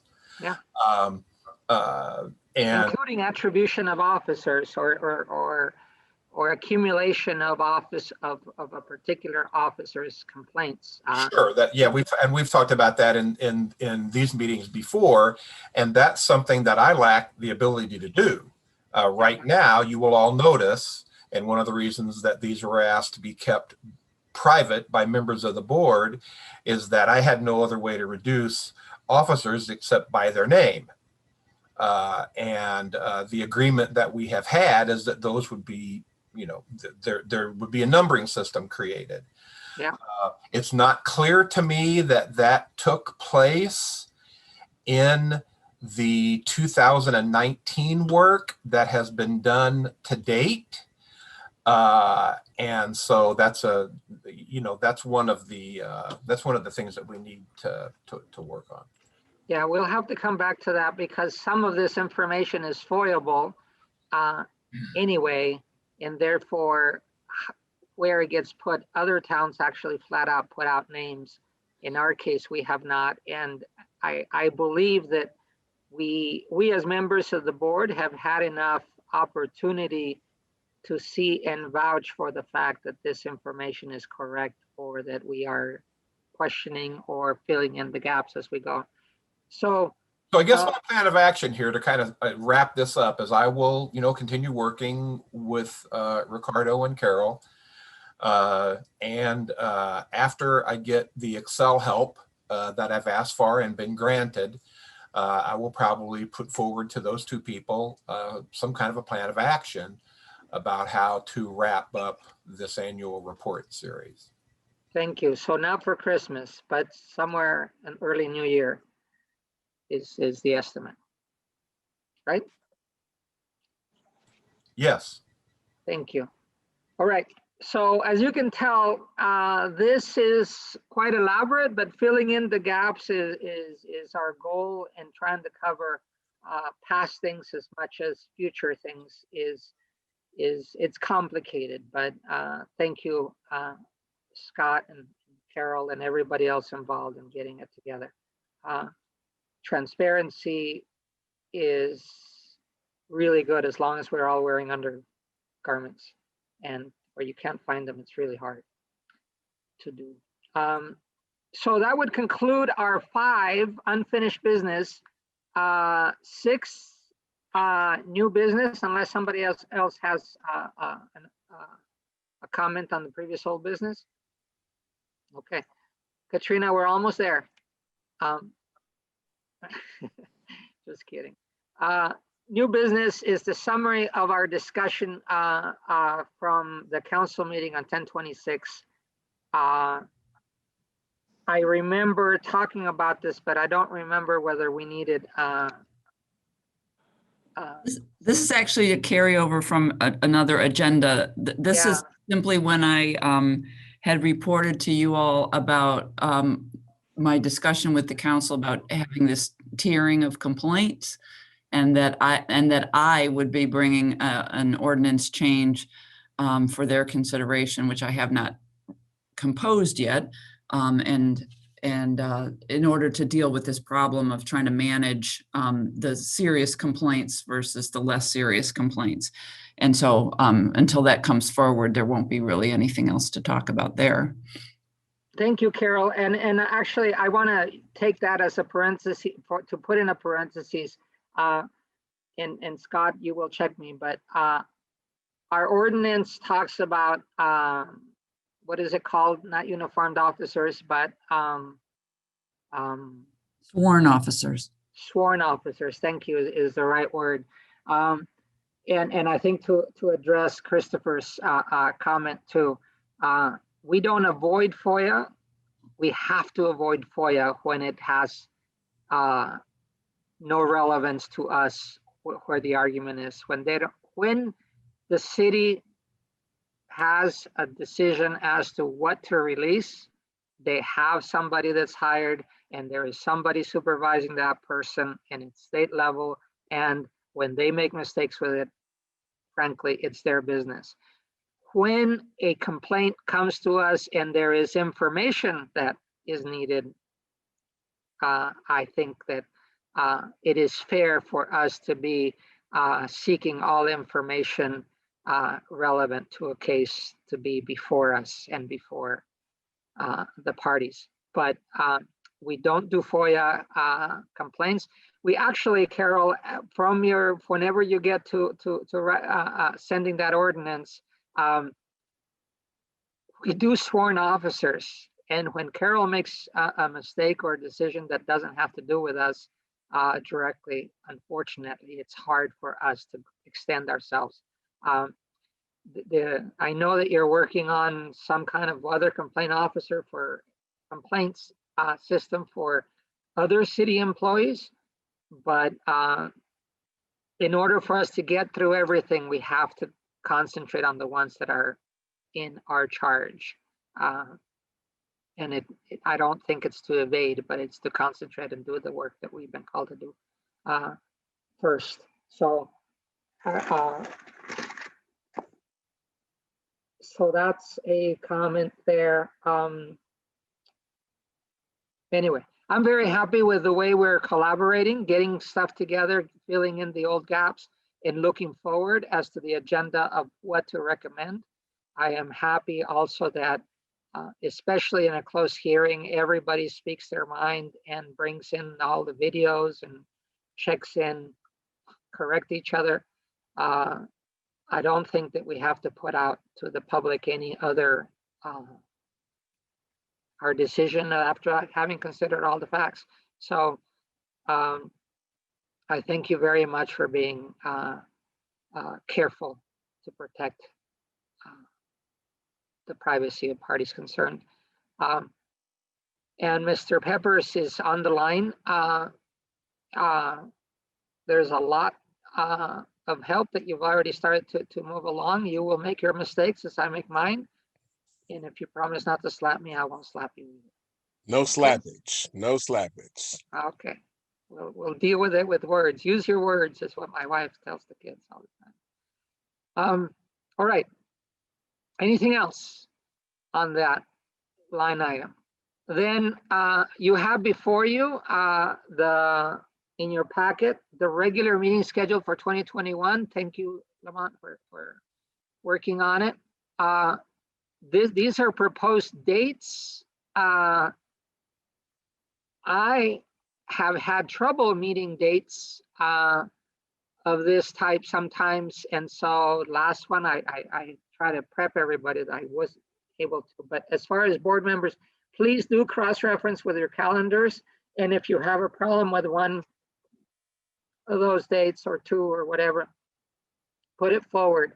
It is very important that when we meet, we have quorum so that we can progress the work. Otherwise, in our present case, when only 2 members are here, then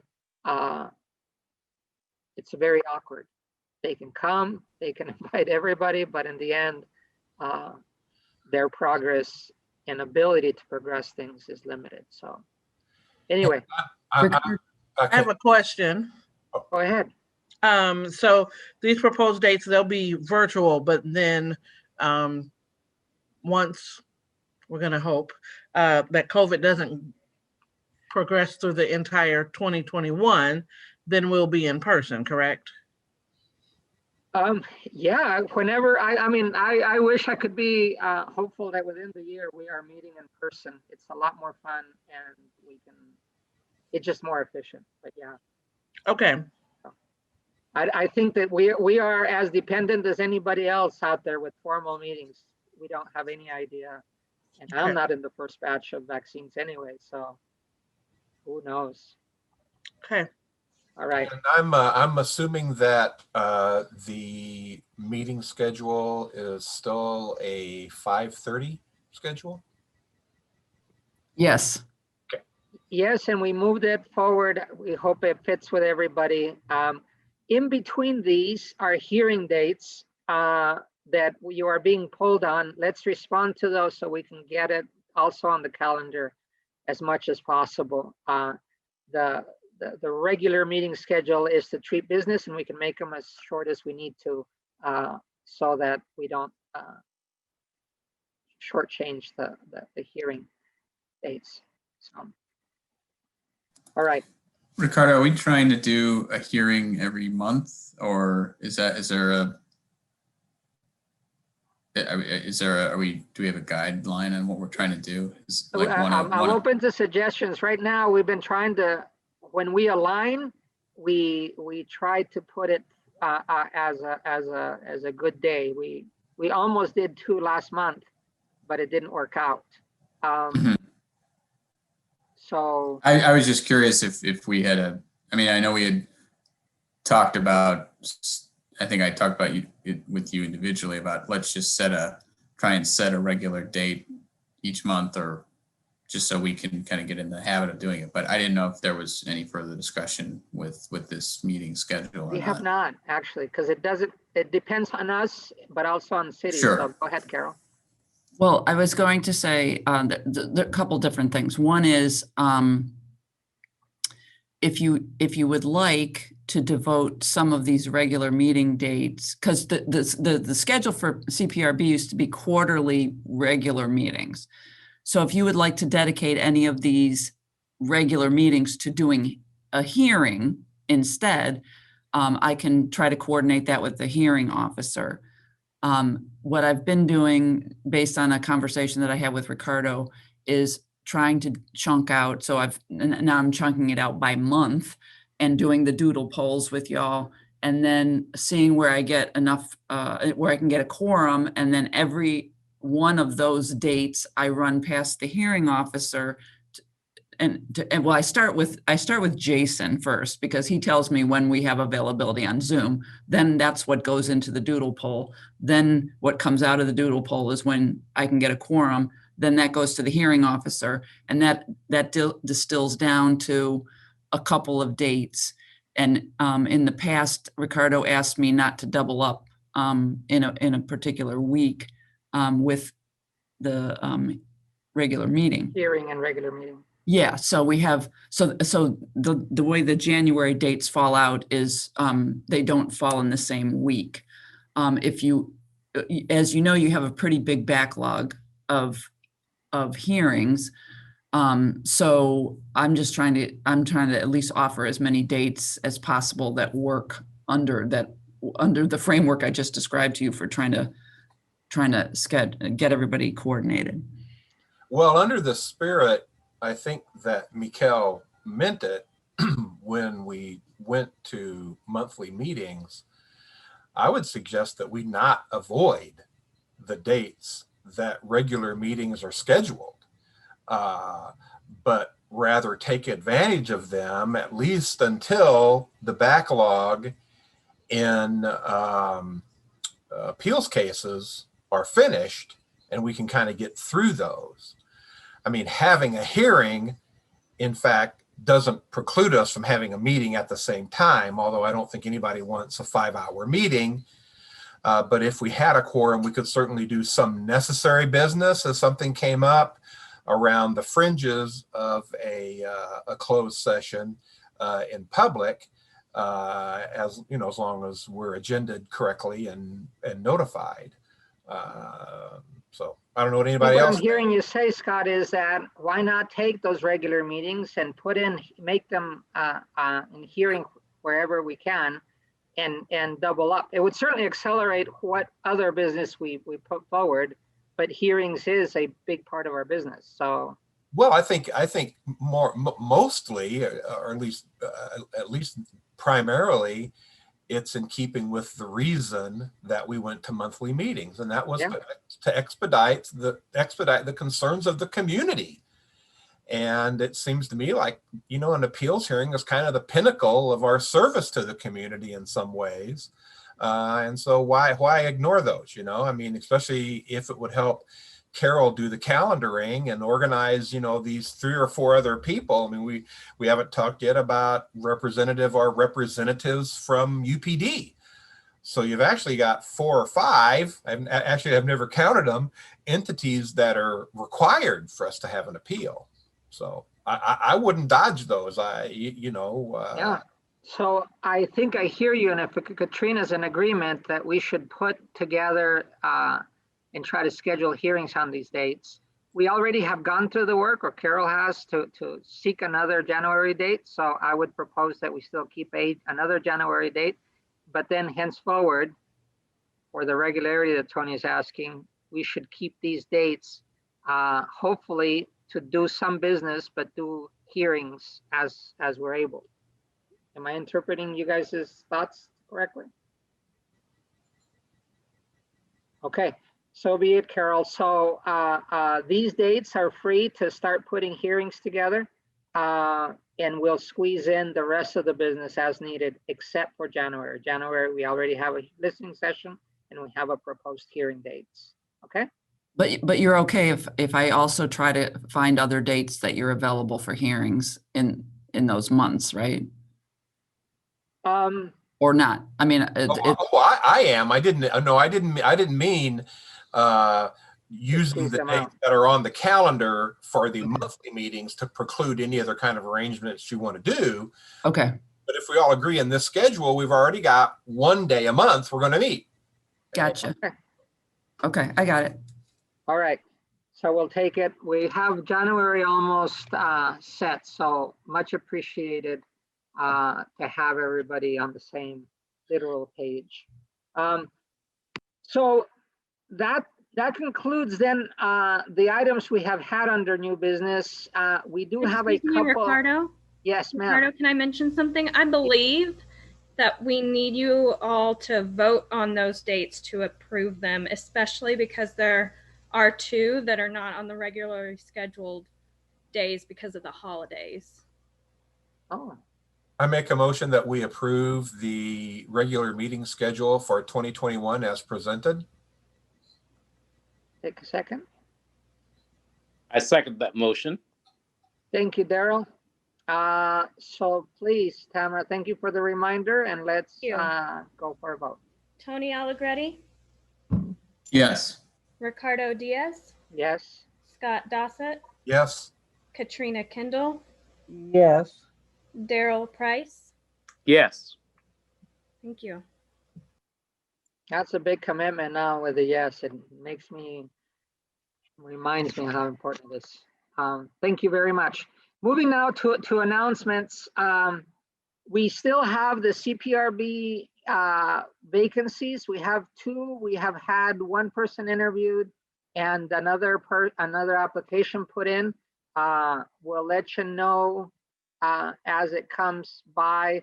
The decision is the mayor's by the rules, but we have been invited to to the interviews as they're scheduled. And thank you, Scott, for filling in the last time, and Katrina for volunteering also.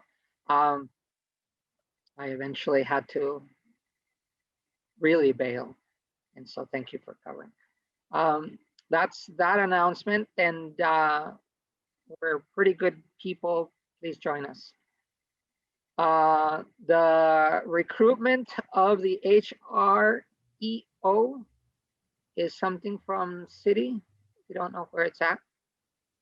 So I just would report that we've received 38 applications and we're in the process of deciding who's going to be in the first round of interviews at the moment. So that's the status on that. Thank you. That just means we'll have Lamont less time because he'll be assigned to them too. Mm-hmm. Is that correct? I try to be as best use as possible. I know, but I had to report one of the questions today from the analytics was how much staff do you have?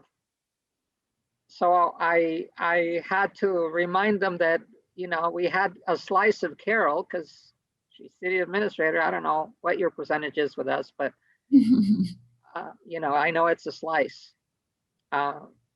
But I could claim you, Lamont, and she asked me how long you're going to have him, and I said I don't know. We'll get a slice of him too. So anyway, that's important. We've already talked about 7C, which is the proposed dates. We will confirm either or very soon. As to which one you'll have to reserve at least. Well, we've been doing them in 3 hours. If we get good at this, we might be able to do it in less time, but do block yourself in, pencil yourself in for that. Is there anything else that we have to do as a board before we go on to public participation? Okay, that being true, and then spending there, we have, hearing back, we have public participation, Christopher Hansen, and so far that's it. Go ahead, Christopher. Hi, can you hear me okay? Yep. All right, Christopher Hansen again. Unfortunately, you guys had some Open Meetings Act problems with this meeting. I'm not really sure why we didn't try to make a greater effort to fix Mr. Gert's microphone. But the Senate bill 2135 that allows for you to have this virtual meeting is very clear. You must allow the public to contemporaneously hear all discussion, testimony, and roll call votes. So I guess it's good that you weren't voting on something, but from an Open Meetings Act perspective, the testimony you heard from Mr. Gert is improper. So I don't know if you want to have him revisit the board or how you're going to deal with that, but it should have been addressed at this meeting because I couldn't make out a lot of what he said. I could make out some of it. What I could make out, I found very upsetting and unfortunate. He started by saying he's not a police apologist, and then he dove directly into most of the talking points that someone who is an unrelenting police apologist would bring up. And he said these, he said, I've never been shot at, shot and stabbed. And then he said, quote, that's what our officers deal with on a daily basis. That's factually wrong. Our officers are not shot at and stabbed on a daily basis.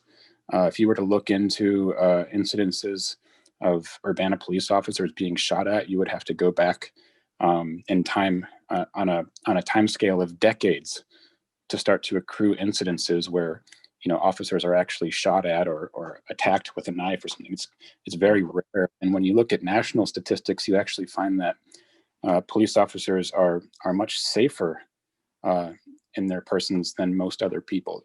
Like you're twice as likely to be murdered as a non-police officer than as a police officer. Individuals who have jobs such as construction workers, truck drivers, airplane pilots, anyone working any type of manual labor type job are all prone to greater rates of injury and death than police officers are. So I don't understand why we're playing this silly game. And I found it especially upsetting when Mr. Gert said something about an officer being judged for the rest of his life based on a split-second decision. I don't know why we apply this metric to police officers, but not to civilians. The police officer trains for hundreds or thousands of hours to make the right split-second decision. Civilian does not get that opportunity. So it's just really silly, and I don't trust anything that he said. And I need to remind the CPRB that the city legal department and their hired legal staff have frequently been wrong recently in their legal determinations and claims. Numerous letters from the Illinois Attorney General saying that they're violating FOIA. They just lost a lawsuit. They're about to lose a couple more lawsuits on FOIA and Open Meetings Act. There's no reason to trust any legal advice provided by the city legal department or their hired contractors. I just don't understand why we would do that when they're so frequently wrong. And I'd also like to point out that the pedantic discussions like the ones about the firsthand account language are exactly why people don't want to approach the CPRB, because it doesn't look like we're getting anywhere. And in regards to that firsthand account language, I was looking at the ordinance and I wonder in section 1928D, do we also need to nix the part that says a minor shall be represented by a parent or guardian? Because that parent or guardian was likely not physically present at the incident. So I'm wondering if we need to throw that out as well. I'm also wondering about due process when it comes to video evidence. Does every person who submits a complaint need to first be interrogated to see if they're basing it on being physically present or video evidence? What's the definition of physically present? That's not in the ordinance. It's not in the FOP. Do they have to be within 10 feet, 20 feet? What if they saw it from 2 blocks away? What does that interrogation look like? What's the definition of witness? That's not defined in the ordinance. So, and then my last comment, and I'll wrap it up. The issue of FOIA, I still don't understand your posture on this. If I have an incident and I interact with an officer and then I email that officer and say, hey, can you send me a copy of that police report from this incident? They have a statutory obligation to either do that or send it forward to the city FOIA officer so that gets done. That's a state law. So why this board would want to say, we're not dealing with that, or it's not part. There's no exemption in the CPRB ordinance for FOIA. So I wish you'd explain that further. Thank you. Thank you. Tracy and then Jane, come up. Hi, can you hear me? Yes, Tracy. Yeah, I'm Tracy Chong from Urbana. I missed the first public input session, so I'm really glad that your board decided to have this second one.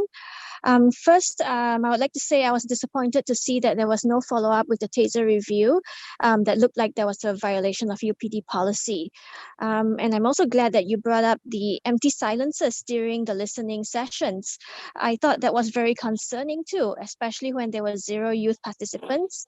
And that was why I was even more concerned when Mayor Marlene told council that it went very well. I hope this board is part of the future UPD listening sessions and is consulted before these sessions are heard. And if you're not, do question why you're not. And also maybe pay attention to where the new community engagement coordinator's priorities lie. Because even though he said that his job was to listen to the public, even though he doesn't like what he's hearing, he actually muted me for saying Brian Seraphin's name when describing the earlier Lewis incident. Next, regarding tonight's first-hand account discussion, why is Ben Gert's opinion more valid than other attorneys' opinions? Other attorneys have said that video evidence is considered first-hand account, which is the requirement of the ordinance. Again, Tony and Ricardo's points are spot on that this is just the entryway to start an investigation. So why are we trying to limit the complaint process by referring to the FOP? The FOP has no bearing in this. When it comes to the investigations, many other forms of evidence that can satisfy the FOP can be sought. This whole issue is only an artificially created hurdle by Carol Mitten, and she found someone to agree with her and come sprout this nonsense to you guys. It really made me angry to hear this, and I think it's also very disrespectful to your board. Also, Who is Ben Gert to decide if the ability to admit video evidence is a hindrance to police accountability? He clearly has a bias, and he started by making statements alluding to how dangerous police jobs are. Thus, he's justifying that it's okay that they are held to a different standard compared to just the public. Next, why are you guys agreeing and accepting that the public cannot submit a complaint based on video? Right now in the ordinance, there's nothing that says you can't. Mitten and Gert's points about the FOP are irrelevant. If you guys are still disagreeing on the meaning of first-hand account as written in the ordinance, then that's what you should take a vote on among yourselves. That is the issue at hand to be settled. Again, Carol Mitten just made stuff up. She just said that one cannot file a complaint, quote unquote, unless you are physically present and have a first-hand account. That's a lie. The ordinance says that complaints shall be based upon a first-hand account, either by the person involved in the incident or witness to the incident. Where is she coming up with the physically present stuff? I don't know. Again, she makes stuff up based on what suits her view. How are you guys allowing this to happen over and over again? If you guys feel like video should be allowed to initiate a complaint, why not just do it? The ordinance lets you do it. I'm sure if you do, yes, Carol Mitten will write a letter objecting, just like she vetoed the results of a recent HRC hearing that she didn't like. But so what? You guys are bound by the ordinance. Not by Carol Mitten's version of the ordinance, not by Carol Mitten's interpretation of the ordinance. Thank you. Thank you, Tracy. We'll get to our next person. Let me just say, just the way we run these meetings, we don't ask Carol to respond to public comment directly. I do feel that when we make her the culprit in so many things, we are doing ourselves a disservice, because we have to rely not only on Carol, but the rest of the city staff. And so from my perspective, I will be respectful to them, as I hope they are to me, even when I make a mistake. But in my case, when I work with both Carol, Amand, or whoever else, I will certainly, like I do with everybody else, I'd rather work on their strengths and then work through each other's weaknesses. In this case, I have chosen not to apply strictly the instruction about running the meetings and using people's names in a degrading manner. I forget what it actually says, but I do believe that it influences us all when it's so directly and so pointed. So thank you. Jane. Hello, can you guys hear me? Yep. Hey, I just wanted to, I'm probably going to echo a little bit what has already been said, so I will be brief. I think that Mr. Gert, you know, I mean, he expressed his sort of opinion of the board and his bias, I think would be a fair thing to say. And, you know, I at the time I was like, well, it's kind of inappropriate because we don't really need his opinion. We need his legal analysis. But it is sort of helpful for understanding that legal analysis to see the perspective that he has. And I mean, I guess my feeling is that he has a very low opinion of the board. I would think that this board would be fair-minded and productive for all police officers, the quote-unquote good ones, the quote-unquote bad ones. The idea of this board is to develop the strengths, like Ricardo was just saying, to, you know, look at what's good and celebrate it, to look at what's bad and grow from there. So this board needs to provide more oversight and more feedback, not less. So I think it's really disappointing that the city is, you know, really trying to, in every way, to limit you. If they had this concern, they could have brought it up months ago.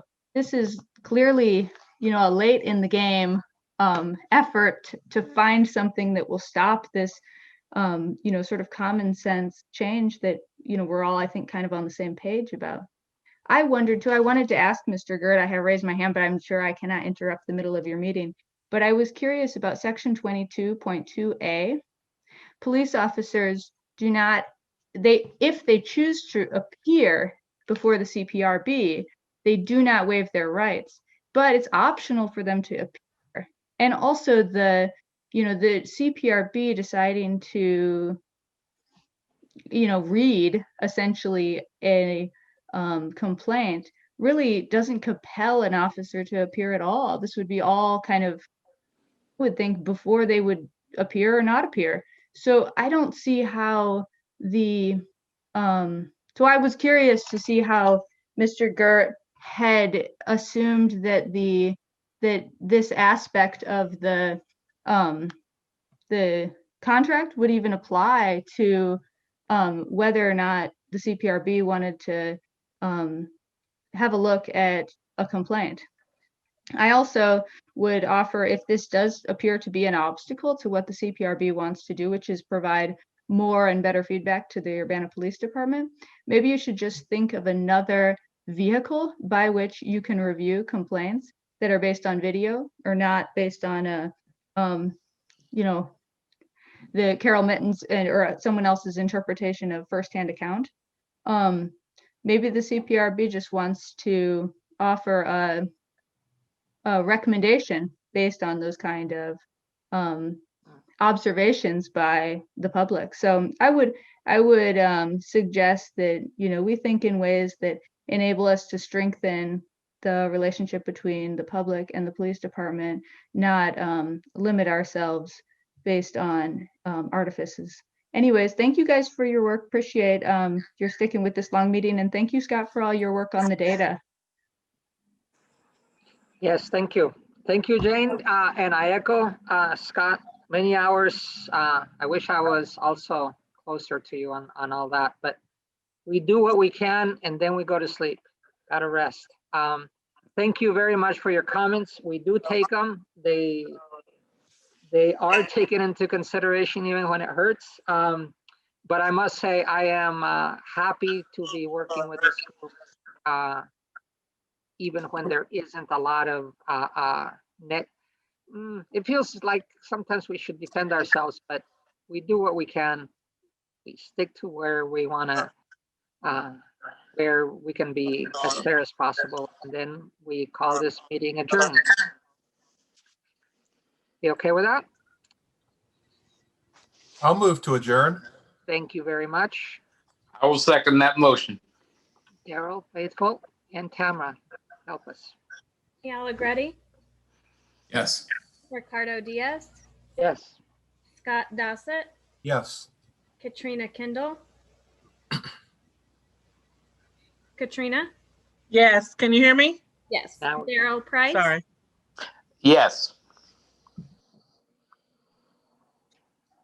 All right, we are adjourned until we confirm one of the dates for a hearing or our next regular meeting on the 27th. Have a good break if you are able to take one. Everyone have a good holiday. Yeah. Happy holidays, everyone. Take care, everybody. Thanks, community.